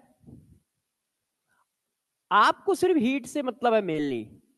अब सब्लिमेशन क्या होता है, सॉलिड से गैस बनाना। अब इसमें भी कोई हीट होगी उसी तरह से, तो इसका डीएस क्या बनेगा। अब सब्लिमेशन किसी ना किसी टेम्परेचर पे चल रहा होगा, वो टेम्परेचर डाल देना। ये देखो, क्योंकि ये सब प्रोसेस इक्विलिब्रियम पे है, तो ये डायरेक्ट क्यू रिवर्सेबल ही दिए हुए हैं। ये डायरेक्ट क्या दिए हैं, क्यू रिवर्सेबल दिए हैं। तो यार इस तरह से ये फार्मूले हमारे बने। अब प्रॉब्लम आ रही है कि सर इनको यूज कैसे करेंगे। देखो अब आप यूज करने के लिए क्वेश्चन देता हूं। क्या है question, 5 mole of ideal gas expand reversibly from a volume of 8 decimetre cube to 80 decimetre cube at a temperature of 27 degree centigrade, change in entropy बताओ। अब पहले देखो, ध्यान दीजिए सब लोग, रुक जाओ। एंट्रोपी चेंज के इतने सारे फार्मूले हैं, कौन सा लगाएंगे ये कैसे पता चलेगा। तो देखो हमारे पास सारा प्रोसेस चल रहा है कांस्टेंट टेम्परेचर पे, टेम्परेचर नहीं चेंज हो रहा है। 5 mole of ideal gas expand reversibly from a volume of 8 decimetre cube to 80 decimetre cube at a temperature of 27 degree centigrade. तो कांस्टेंट टेम्परेचर पे हो रहा है, पूरे प्रोसेस में टेम्परेचर 27 ही डिग्री सेंटीग्रेड है। इसका मतलब ये आइसोथर्मल प्रोसेस है, तो आइसोथर्मल वाला फार्मूला लगाओगे। भाई हमें कैसे पता चलेगा, तो मैंने आइसोथर्मल का फार्मूला यूज कर लिया। और आइसोथर्मल का कौन सा लगाओगे, वॉल्यूम वाला। क्यों, क्योंकि वॉल्यूम का चेंज दिया है, वैल्यू डाल दी। एन की वैल्यू कितनी है, 5। आर की वैल्यू बताओ, नहीं दी है, 8.314। और लॉग की वैल्यू बताओ, 10। 80 डिवाइडेड बाई 8, तो ये आ गया, ये आ गया। इसको 25/3 लिख रहा हूं। लॉग 10 की वैल्यू 1 जूल। क्यों, आर की यूनिट जूल है तो डीएस की यूनिट जूल पर केल्विन आएगा। अब इसको सॉल्व करो, तो जो सी आएगा, सी आंसर हो गया। डायरेक्ट फार्मूला बेस्ड ऐसा ही क्वेश्चन आएगा, ये नीट में आया हुआ क्वेश्चन है, ठीक है। ये नीट में आया हुआ क्वेश्चन है आपके। इसमें नीट हटा क्यों दिया है, क्योंकि जेई वाले सोचते हैं कि हाँ जो नीट में आ सकता है वो जेई में नहीं आ सकता है, मगर जेई में भी आ सकता है, नीट में भी एक से एक खतरनाक क्वेश्चन आते हैं। अब इस क्वेश्चन को देखो, मैं इसकी बात कर रहा था, इस तरह के क्वेश्चन पेपर में खूब आएंगे आपके। 1 mole of ice is converted into water. अब आइस से वाटर में जा रहे हो, है ना, एट 273 केल्विन। द इंट्रोपीज ऑफ, अच्छा नहीं ये अलग टाइप का क्वेश्चन है, हाँ कोई बात नहीं, कर देते हैं क्वेश्चन, मगर ऐसा क्वेश्चन कम आता है। The entropy of water solid and liquid water is इतना इतना। द इंट्रोपी चेंज या enthalpy change of the conversion is. देखिए इसने कहा है कि हम वाटर सॉलिड से वाटर लिक्विड जा रहे हैं। हमने कहा जाओ भाई, हमें क्या दिक्कत है। अब इस प्रोसेस की एनर्जी है ये, है कि नहीं। अब वो कह रहा है इसकी इंट्रोपी कितनी है, 38.2 यूनिट है कुछ, जूल, जूल पर मोल पर केल्विन। इसकी इंट्रोपी कितनी है, 60.01। अब वो कह रहा है कि यार ये सारा काम जो है 273 केल्विन पे हो रहा है। अब इसकी वैल्यू पूछ रहा है। तो मैंने आपको क्या पढ़ाया था, ds इक्वल टू होता है डेल्टा एच अपॉन टी। अब ds क्या होता है, फाइनल माइनस इनिशियल। तो देखो final minus initial equal to delta h upon t. तो डेल्टा एच इक्वल टू कितना हो गया, तो 38, 60 से 38 माइनस करो तो 22, तो 21.9 इंटू 273।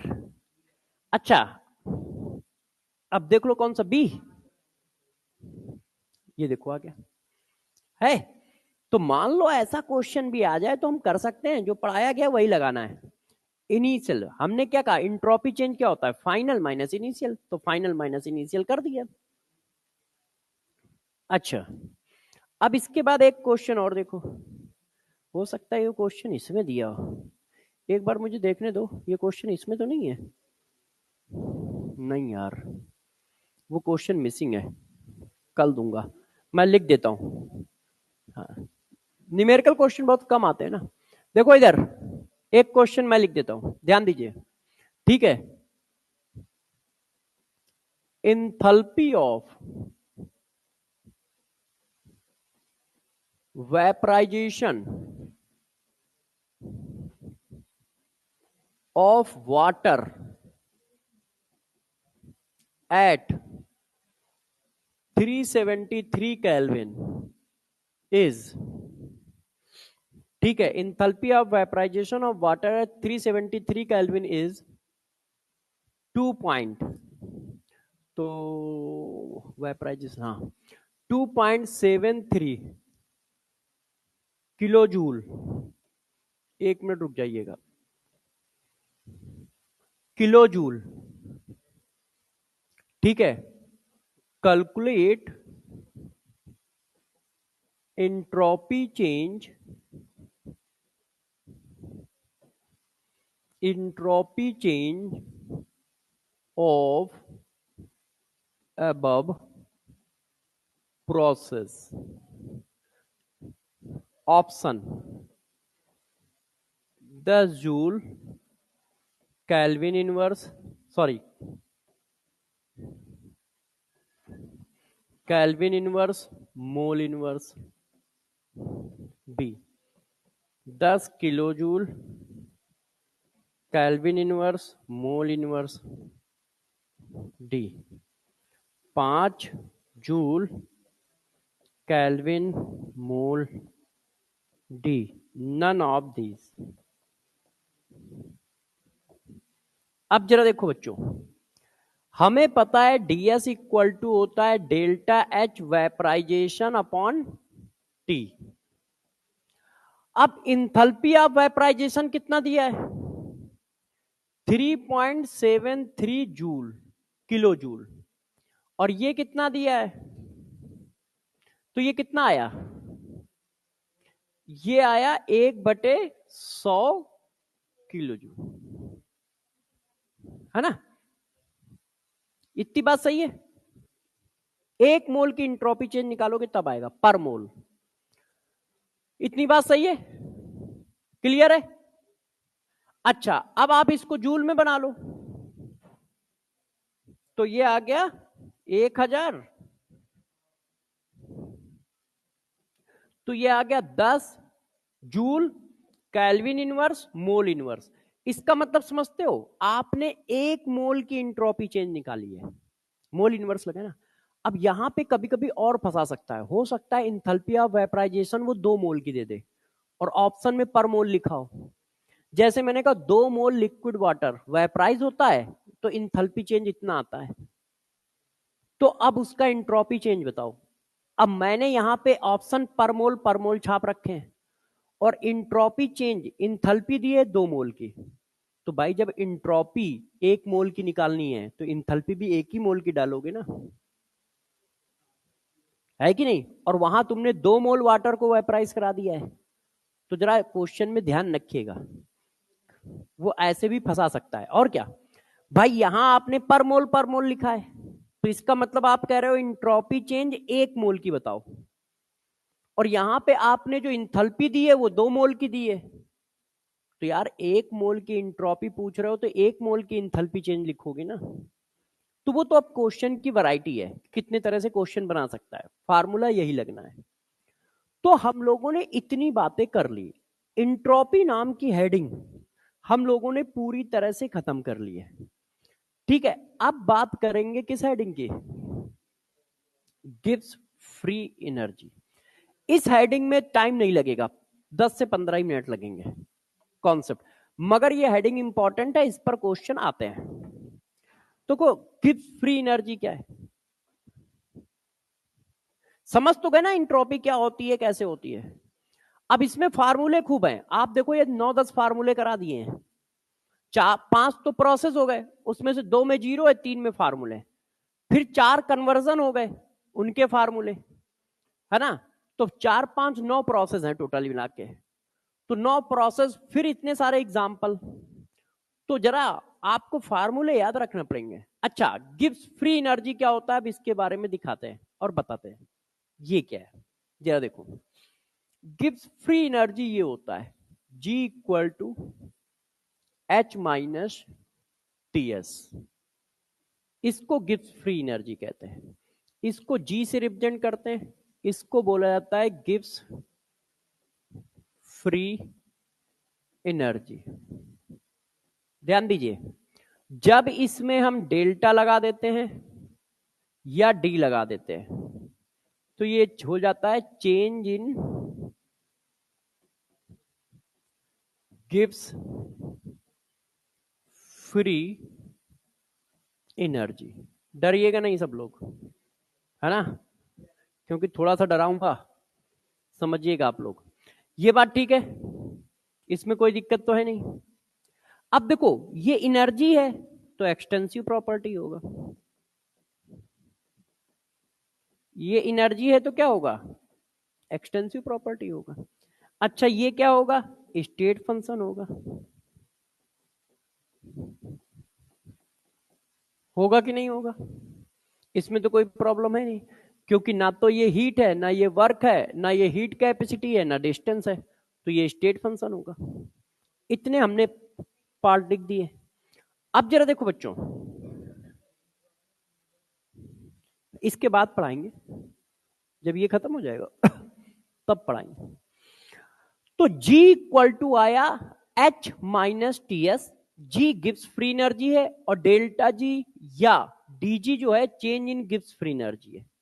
अब एक और टर्म आप लोग कभी कभी पढ़ते हो, डेल्टा G स्टैंडर्ड। हाँ अभी बताएंगे। H इंथैल्पी पीछे पढ़ा के तो आए, H enthalpy, T temperature, S entropy. वैसे मैं लिख देता हूं, चलो अच्छा लिख देता हूं।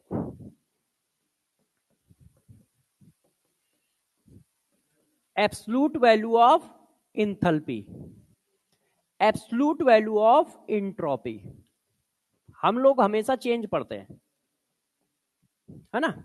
अच्छा, अब किसी में डेल नॉट लग जाए तो क्या होता है?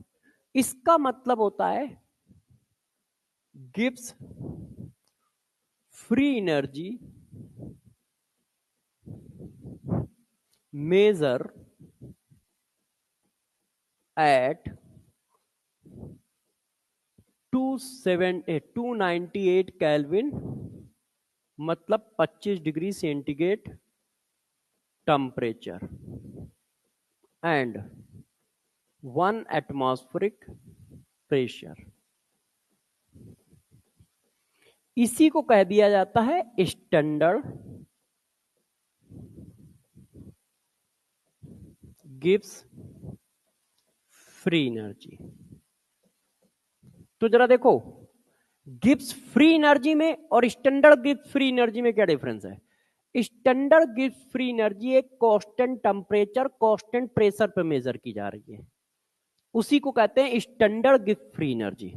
और जब स्टैंडर्ड नहीं लगा होता है तो इसका मतलब टेम्परेचर कुछ भी हो सकता है, प्रेशर कुछ भी हो सकता है।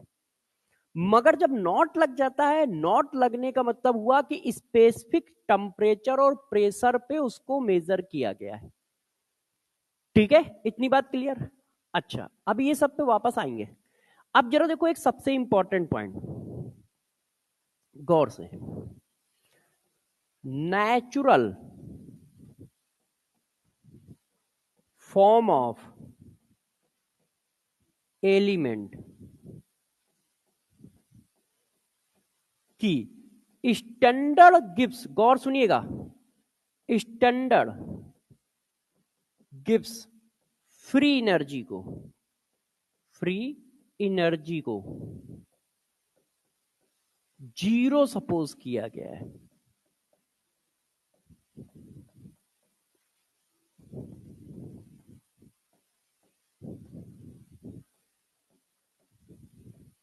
मतलब नेचुरल फॉर्म ऑफ एलिमेंट की गिब्स फ्री एनर्जी को आप जीरो सपोज करते हो। Natural form of Gibbs free energy कौन सी? स्टैंडर्ड। स्टैंडर्ड को जीरो सपोज किया गया है, इसको नहीं। अब नेचुरल फॉर्म का मतलब क्या है? एलिमेंट जिस फॉर्म में नेचर में एग्जिस्ट करता है उसका एलिमेंटल फॉर्म। जिस फॉर्म में वो नेचर में एग्जिस्ट करता है उस फॉर्म के डेल्टा जी नॉट को जीरो सपोज किया गया है। ध्यान रखना, डेल्टा जी नॉट को कह रहा हूं, डेल्टा जी को नहीं कह रहा। तो नेचुरल फॉर्म ऑफ एलिमेंट की स्टैंडर्ड गिव्स फ्री एनर्जी को जीरो सपोज किया गया है। अब इसके कुछ एग्जांपल देता हूं क्योंकि इस पर क्वेश्चन आता है। इनमें से कौन सा मॉलिक्यूल है जिसका डेल्टा जी स्टैंडर्ड जीरो होगा? तो वो कैसे पहचानते हैं? देखिए, छाप लो। आज भाई लोगों ने पानी भी नहीं रखा है। नहीं नहीं ठीक है, पी लिया। एक्चुअल में इन्फेक्शन हो जाएगा तुम्हें भी, मैं पहले से बीमार चल रहा हूं। चलो बच्चों, इतनी बात ठीक है? तो क्या मैंने बताया कि स्टैंडर्ड गिव्स फ्री एनर्जी, मतलब standard gives free energy natural form की जीरो सपोज की गई है। गिब्स फ्री एनर्जी जीरो नहीं सपोज की गई है, बार बार लिख रहा हूं, गिब्स फ्री एनर्जी जीरो नहीं सपोज की गई है, standard Gibbs free energy zero suppose की गई है। तो अब जरा गौर से देखिए, यदि इसको जीरो सपोज किया गया है तो कैसे निकालोगे? देखो, नेचुरल फॉर्म का मतलब जिस फॉर्म में वो नेचर में एग्जिस्ट करता है। बताओ इसकी वैल्यू क्या होगी?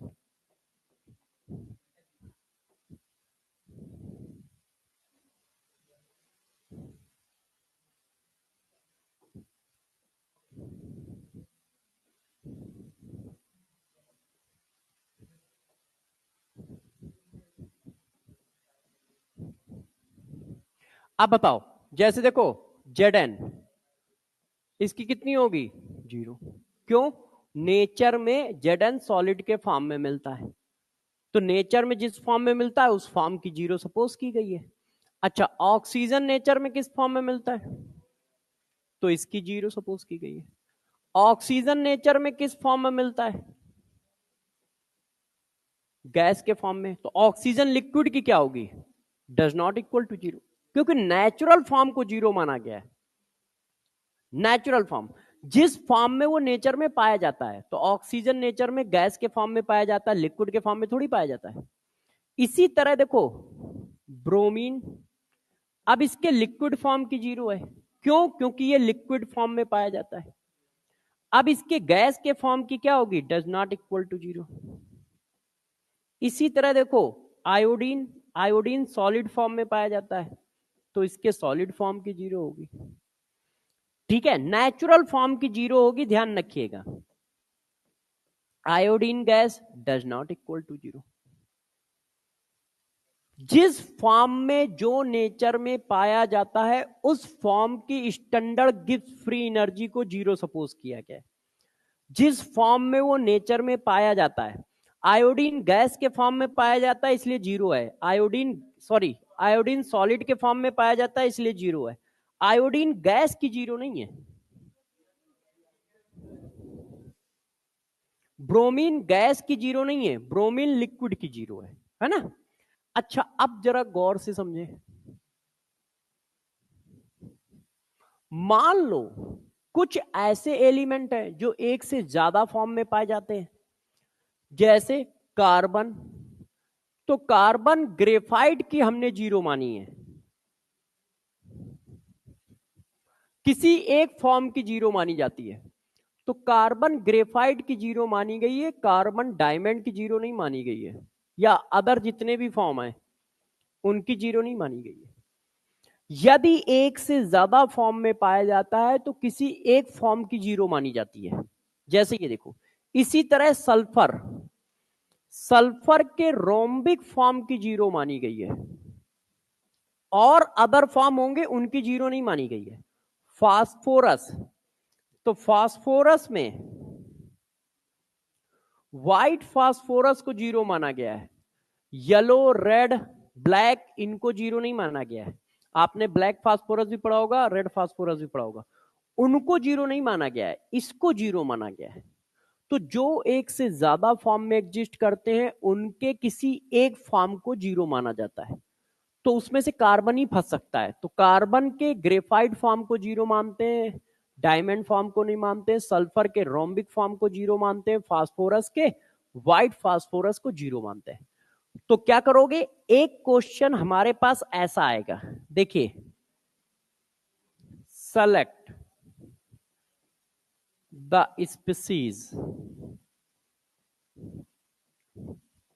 which have delta H standard equal to 0. A, fluorine gas. B, chlorine gas. C, bromine gas. D, iodine solid.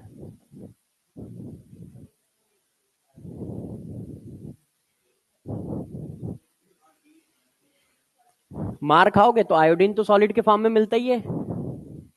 तो देखो, ये सही है, ये सही है, ये सही है, सिर्फ सी गलत है।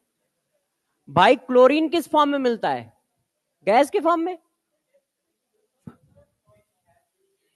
डेल्टा नॉट स्टैंडर्ड जीरो, तो जीरो किसका किसका होगा, नेचुरल फॉर्म का। तो इक्वल टू जीरो इसी का, तो नॉट क्यों। आप लोग ये कह रहे हो ना कि एक ऑप्शन होना चाहिए, अरे यार क्यों, तुम सही आंसर टिक करो, पेपर थोड़ी चल रहा, मैंने 3 ऑप्शन सही किए थे। तो देखो, फ्लोरीन गैस फॉर्म में मिलता है, क्लोरीन गैस फॉर्म में मिलता है, आयोडीन सॉलिड फॉर्म में मिलता है, तो ये तीनों नेचुरल फॉर्म है ना, तो इन तीनों की जीरो होगी। हमने तो जीरो कहा था, does not equal to zero थोड़ी कहा है। तो आप जबरदस्ती डी क्यों टिक कर रहे हो भाई। मान लो डज नॉट इक्वल टू भी जीरो टिक करना है तो डी कैसे होगा, तो फिर सी टिक करते तुम लोग। मान लो मैं ऐसे कर देता तो सी टिक करो, डी तो तभी कभी भी आंसर नहीं हो सकता है ना, है कि नहीं। चाहे गलत करो या सही करो, डी आंसर थोड़ी होगा। तो बात समझ पा रहे हो, एक क्वेश्चन तो सिंपल ऐसा ही आता है। अच्छा, अब जरा देखिए, अभी तक हम लोग डिफिनीशन में घूम रहे हैं, अब थोड़ी कहानी को आगे बढ़ाते हैं। ये जो हमारा फार्मूला निकल के आया, G equal to H minus t s, अब इसको थोड़ा सा डिफरेंशिएट कर लेते हैं। क्यों, क्योंकि आप एब्सोल्यूट वैल्यू काउंट ही नहीं करते हो, तो इसको डिफरेंशिएट करते हैं तो ये ऐसे आ जाता है।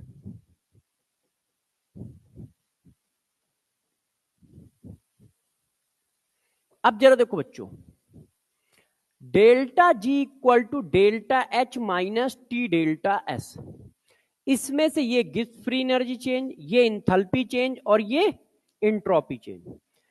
बच्चों ने थोड़ी जिद की तो मैंने इस फार्मूले को ऐसे चेंज कर दिया। डरना नहीं, समझ पाए क्या किया है। कभी कभी इस फार्मूले पर भी बेस्ड क्वेश्चन आ जाएगा। डेल्टा एच की वैल्यू डाल दी है, डी यू प्लस डेल्टा एनजीआरटी। अब देखो डी यू प्लस पीबी वाला फार्मूला क्यों नहीं डाला, क्योंकि मुझे पता है कि जब इसका क्वेश्चन आएगा तो वो रिएक्शन वाला क्वेश्चन देगा। भाई फार्मूला तो हमारे दो है ना, डी यू प्लस पीडीवी और डी यू प्लस डेल्टा एनजीआरटी।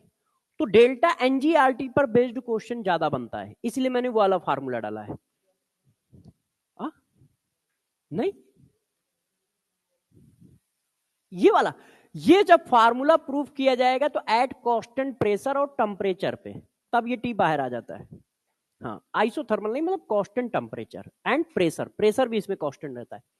तो देखो हमने डीएच की जगह क्या डाल दिया, डी यू प्लस डेल्टा एनजीआरटी। तो या तो हमारा फार्मूला ये चलेगा या ये चलेगा, हम क्वेश्चन के हिसाब से कर लेंगे। अब गौर से एक बात सुनिए, हम सबको पता है कि यदि डेल्टा जी की वैल्यू निगेटिव है तो प्रोसेस स्पॉन्टेनियस होता है। स्पॉन्टेनियस का मतलब होता है प्रोसेस होगा, है कि नहीं। अब गौर समझो, यदि मैंने प्रोसेस स्पॉन्टेनियस लिखा तो कौन सा प्रोसेस स्पॉन्टेनियस लिखा है, हमेशा हम लोग लेफ्ट टू राइट वाले को मान के चलते हैं। हाँ, बस इसको खत्म कर दो, लेफ्ट टू राइट को मान के चलते हो यदि प्रोसेस स्पॉन्टेनियस है। ऐसा नहीं है कि राइट टू लेफ्ट को मान रहे हो। आपके पास इक्वेशन लिखी है कि ये स्पॉन्टेनियस है या नहीं, तो इसका मतलब तुम लेफ्ट टू राइट चेक करोगे हमेशा कि लेफ्ट से राइट जा रहे हैं तो वो स्पॉन्टेनियस है या नहीं। अच्छा, जब डेल्टा जी की वैल्यू पॉजिटिव होती है तो वो नॉन स्पॉन्टेनियस होता है। अब ये नॉन स्पॉन्टेनियस किसके लिए पास किया गया है, लेफ्ट टू राइट के लिए। ये जितने भी स्टेटमेंट हैं सब लेफ्ट टू राइट के लिए पास किए जाते हैं। अब डेल्टा जी की वैल्यू क्या पॉजिटिव है, या तो माइनस पॉसिबल है या प्लस पॉसिबल है या जीरो। जीरो का मतलब प्रोसेस अभी इक्विलिब्रियम में है।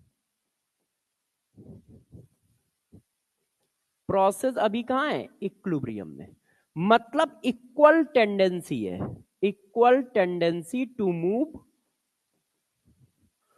मूव बोथ डायरेक्शन, दोनों डायरेक्शन में जाने की इक्वल टेंडेंसी है। तो यदि डेल्टा जी की वैल्यू निगेटिव है तो प्रोसेस हमेशा होगा, स्पॉन्टेनियस होगा। यदि डेल्टा जी की वैल्यू पॉजिटिव है तो इसका मतलब प्रोसेस नहीं होगा। कौन सा प्रोसेस नहीं होगा, लेफ्ट टू राइट। कौन सा प्रोसेस होगा, लेफ्ट टू राइट। और यदि डेल्टा जी की वैल्यू जीरो है तो वो क्या होगा, इक्विलिब्रियम में होगा। अब किसी बच्चे ने मेरे से पूछा कि सर स्पॉन्टेनियस टेम्परेचर क्या होता है। स्पॉन्टेनियस टेम्परेचर, तो गौर से समझो इस बात को, इस पर क्वेश्चन रहता है पेपर में, स्पॉन्टेनियस टेम्परेचर पे। देखो गौर सुनिएगा, डरिएगा नहीं। यदि प्रोसेस स्पॉन्टेनियस है तो डेल्टा जी की वैल्यू क्या होगी, निगेटिव। इसका मतलब यहां पे निगेटिव आएगा। तो यदि प्रोसेस स्पॉन्टेनियस है तो देखो क्या होगा, ये ऐसे आएगा। इसकी वैल्यू क्या होनी चाहिए, निगेटिव होनी चाहिए। सही है कि नहीं। हाँ, सब में left to right, left to right हम चेक कर रहे हैं कि left to right process spontaneous है या left to right non spontaneous है। सारे स्टेटमेंट लेफ्ट टू राइट के रिस्पेक्ट में पास किए गए बुकों में या जितने भी देखते हो। अब देखो डेल्टा जी की वैल्यू कैसी है, निगेटिव। क्यों, क्योंकि आपने कहा स्पॉन्टेनियस टेम्परेचर चाहिए, वो टेम्परेचर जिस पर रिएक्शन होगी ही होगी। तो डेल्टा जी की वैल्यू क्या होनी चाहिए, निगेटिव।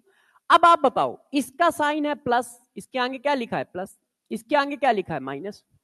तो यहां माइनस आया, इसका मतलब ये बड़ा है, इससे इसको माइनस करने पर निगेटिव वैल्यू आ रही है। तो यार जिस जो बड़ा होता है उसके सामने का साइन आता है, तो माइनस साइन आया है तो ये बड़ा है। ये देखो आ गया, तो ये आ गया ऐसे। स्पॉन्टेनियस टेम्परेचर जो होता है उसकी वैल्यू इन दोनों के रेशियो से बड़ी होती है। स्पॉन्टेनियस टेम्परेचर की वैल्यू इन दोनों के रेशियो से बड़ी होती है। डेल्टा एच और डेल्टा एस के रेशियो से बड़ी। यदि डेल्टा एच और डेल्टा एस का रेशियो निकाला जाए, जो वैल्यू आएगी उससे बड़ी वैल्यू स्पॉन्टेनियस टेम्परेचर की है। मतलब उस टेम्परेचर, उस रेशियो के ऊपर जो भी टेम्परेचर है, उस सब टेम्परेचर पर रिएक्शन होगी। क्यों? क्योंकि वो स्पॉन्टेनियस टेम्परेचर है। अब यहां पर एक और बात ध्यान रखिएगा, यूनिट ध्यान रखिएगा, दोनों की यूनिट जूल है। पेपर में जब क्वेश्चन आता है तो ये किलो जूल में दिया होता है, ये जूल में दिया होता है, तो यूनिट सही से बनाइएगा, पहला पॉइंट। अब देखो, अब बात करता है कि इक्विलिब्रियम टेम्परेचर क्या होता है। इक्विलिब्रियम टेम्परेचर, जब इक्विलिब्रियम होगा तो डेल्टा जी की वैल्यू कितनी होगी? 0। तो अब यहां 0 डाल दो। अब बताओ इससे क्या तुम्हें समझ में आया? इससे क्या समझ में आया? इससे यह समझ में आया कि दोनों बराबर हैं। इसको इससे माइनस किया तो 0 आंसर आ रहा है, तो बराबर है तो ये आ गया। देखो, ये देखो, इसका मतलब इक्विलिब्रियम टेम्परेचर क्या है? इस रेशियो के बराबर है। ये देखो, देखो, तो इक्विलिब्रियम टेम्परेचर इस रेशियो के बराबर होता है और स्पॉन्टेनियस टेम्परेचर इस रेशियो से ज्यादा होता है। ये देखिए,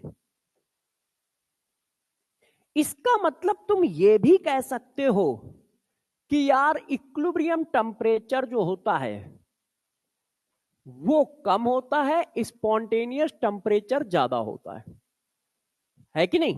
देखो, इस रेशियो के बराबर इक्विलिब्रियम टेम्परेचर है, इस रेशियो से बड़ा स्पॉन्टेनियस टेम्परेचर है, तो इक्विलिब्रियम टेम्परेचर पहले आएगा, स्पॉन्टेनियस टेम्परेचर बाद में आएगा। इस रेशियो के बराबर जो है वो इक्विलिब्रियम टेम्परेचर है, इस रेशियो से बड़ा जो है वो स्पॉन्टेनियस टेम्परेचर है। इस पर न्यूमेरिकल क्वेश्चन आता है कुछ ऐसा, नहीं, वो न्यूमेरिकल क्वेश्चन नहीं दिया है, देखना ये है क्या? हाँ दिया है, ये वाला है, करिए। अब देखो इसने क्या कहा है, इसने कहा a plus b give c plus d. Delta h की वैल्यू दी है, डेल्टा एस दिया है। At what temperature the reaction will occurs spontaneous from left to right. इसका मतलब स्पॉन्टेनियस टेम्परेचर पूछ रहा है। At what temperature the reaction will occurs spontaneous. तो स्पॉन्टेनियस टेम्परेचर क्या है? इस रेशियो से बड़ा।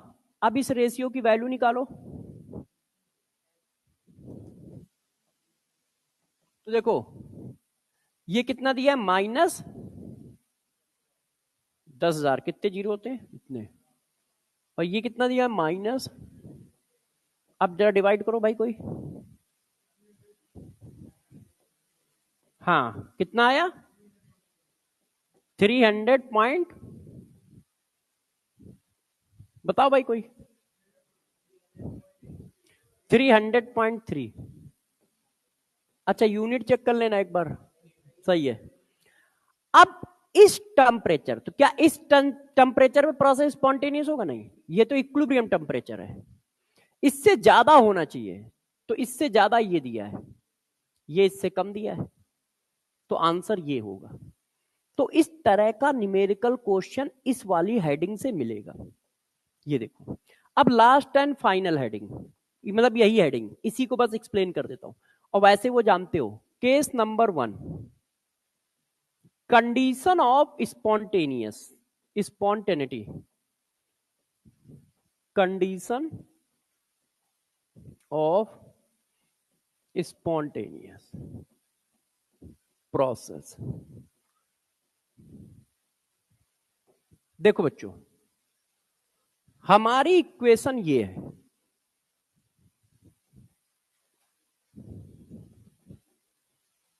अब कोई भी प्रोसेस स्पॉन्टेनियस कब होगा? जब डेल्टा जी निगेटिव हो। तो डेल्टा जी निगेटिव आने के कितने रास्ते हैं, सब एक एक करके बता दो कि डेल्टा जी निगेटिव आने के कितने रास्ते हैं। देखो, यदि मैं इसको निगेटिव डाल दूं और इसको पॉजिटिव डाल दूं, तो ऑलवेज डेल्टा जी निगेटिव आएगा। ये निगेटिव हो गया और ये पॉजिटिव है तो ये निगेटिव रहेगा, तो ये भी माइनस ये भी माइनस।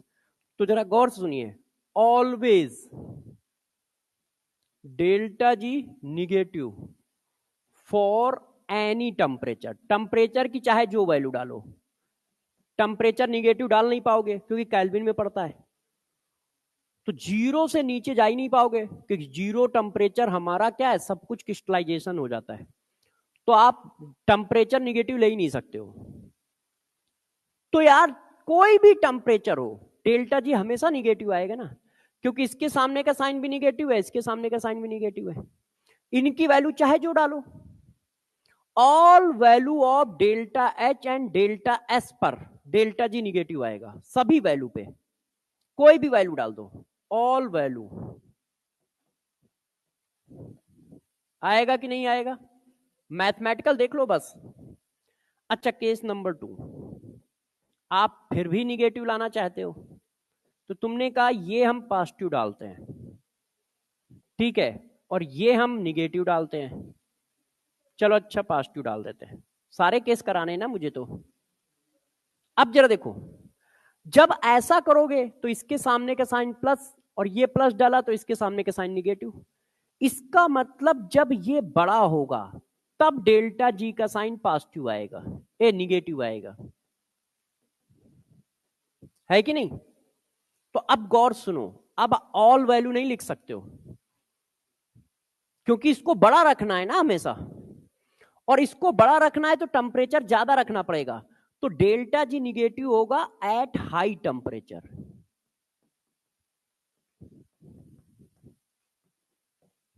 क्यों? क्योंकि यदि इस वैल्यू को बड़ा रखना है तो टेम्परेचर की वैल्यू ज्यादा होनी चाहिए, तभी तो ये बड़ा हो पाएगा। तो ये वाला क्या है, सभी वैल्यू पर डेल्टा जी निगेटिव नहीं है। क्यों? क्योंकि इसको बड़ा करना है, और इसको बड़ा रखने के लिए टेम्परेचर जितना ज्यादा होगा उतना ज्यादा बड़ा होगा, और जितना ज्यादा टी डेल्टा एस बड़ा होगा डेल्टा जी उतना ही निगेटिव आएगा और प्रोसेस स्पॉन्टेनियस होगा। अब केस नंबर 3 करो जरा, यदि मैं इसकी वैल्यू को पॉजिटिव ले लेता हूं और इसकी वैल्यू को भी पॉजिटिव निगेटिव ले लेता हूं, चलो अच्छा पहले ये वाला केस करा दूं, स्पॉन्टेनियस वाले सारे एक साथ करा देता हूं। अब जरा ये देखो, इसकी वैल्यू को मैंने पॉजिटिव ले लिया, निगेटिव ले लिया, इसकी वैल्यू को निगेटिव ले लिया, अब यहां माइनस रखा, यहां माइनस रखा, तो ये प्लस हो गया, तो ये माइनस है ये प्लस है, इसका मतलब टी डेल्टा एस छोटा होना चाहिए, डेल्टा एच बड़ा होना चाहिए, तभी निगेटिव आएगा। अब डेल्टा एच बड़ा रखने के लिए आपके टेम्परेचर कम रखना पड़ेगा, यदि तुम टेम्परेचर बढ़ा दोगे तो ये वैल्यू बढ़ जाएगी ना, इस बार ये वैल्यू छोटी रखनी है, वो वैल्यू बड़ी रखनी है, तो हम टेम्परेचर जितना कम रखेंगे ये वैल्यू उतनी छोटी आएगी, तो इसलिए ये लो टेम्परेचर पर फेरेबल होगा, ये हाई टेम्परेचर पर फेरेबल होगा। अब लास्ट एंड फाइनल केस, जब हमने इसको देखो माइनस 2 बार ले लिया तो प्लस 2 बार ले लो, और इसको माइनस 2 बार ले लो। अब बताओ, जब ये प्लस रखोगे ये माइनस रखोगे, तो ये प्लस रखा ये माइनस रखा तो प्लस हो गया, इसका मतलब डेल्टा जी की वैल्यू पॉजिटिव आ रही है ना। All value of delta H and delta S पर नॉन स्पॉन्टेनियस होगा, आप कोई भी वैल्यू डाल लो, हर वैल्यू पे नॉन स्पॉन्टेनियस है। क्यों? क्योंकि साइन दोनों पॉजिटिव आ गए, क्योंकि साइन दोनों क्या आ गए, पॉजिटिव। बात समझ पा रहे हो कैसे किया? इस पर भी क्वेश्चन आपके पास रहते हैं, वो क्वेश्चन में पूछता है कि कौन सी ऐसी कंडीशन है जिस पर हमेशा प्रोसेस स्पॉन्टेनियस होगा, वो ये है, चेक करो केस सेकंड ना, ये वाला कह रहा है बेटा। अच्छा इसका साइन मैंने पॉजिटिव रखा, इसका साइन भी पॉजिटिव रखा, तो ये प्लस रखा ये प्लस रखा तो ये माइनस रहेगा। अब ये माइनस है तो हमें डेल्टा जी माइनस लाना है, तो ये बड़ा होना चाहिए क्योंकि जो बड़ा होता है उसके सामने का साइन आता है, ठीक है। अब इसको बड़ा रखने के लिए क्या करना चाहिए, जितना ज्यादा टेम्परेचर डालोगे उतनी ज्यादा ये बड़ी वैल्यू आएगी, इसीलिए हाई टेम्परेचर लिखा गया है, क्योंकि टेम्परेचर हाई रहेगा तो ये बड़ा रहेगा, और ये बड़ा रहेगा तो डेल्टा जी हमेशा निगेटिव आएगा। अब बच्चों ने कहा सर इस पर क्वेश्चन भी करा दो।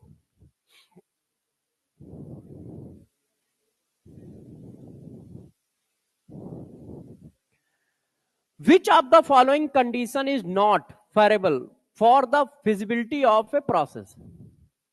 ऐसी कौन सी कंडीशन है जिस पर प्रोसेस नहीं होगा? तो यार इक्वेशन लिख लो पहले।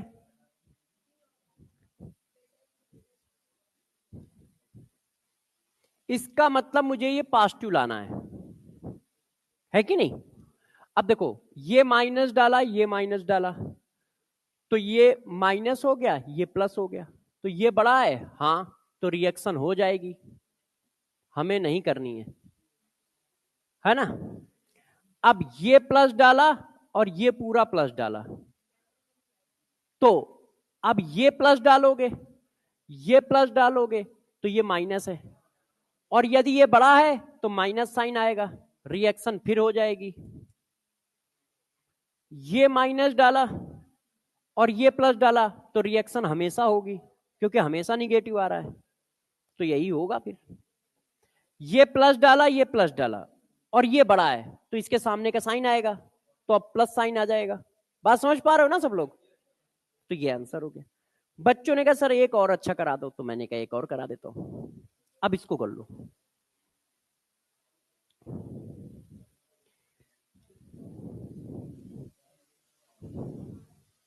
कोई एक मैच कर लो, पहले एक मैच करके ऑप्शन से मैच कर दो। हमारा फार्मूला ये है,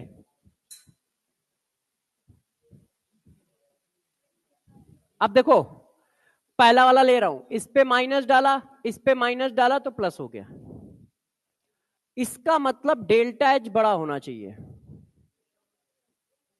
और डेल्टा एच बड़ा होना चाहिए तो टेम्परेचर क्या होना चाहिए? लो। लो टेम्परेचर पे स्पॉन्टेनियस होगा, स्पॉन्टेनियस एट लो टेम्परेचर। ए का मैच है पी, अब पी किस में दिया है? इस, ये भी है। अब दूसरा ऑप्शन कैसे चेक करोगे? जो अलग हो, इसका आर है, इसका क्यू है, बी चेक कर लो, है ना? अब बी चेक कर लो, ये मैंने डाला माइनस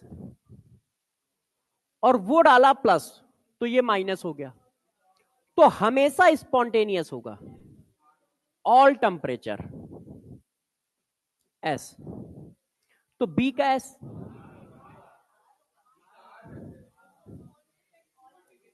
अच्छा ये नॉन स्पॉन्टेनियस लिखा है, वही मैं कहूं यार, मैंने ऑल टेम्परेचर पढ़ा था, मैं कहूं क्या गलती हो रही है?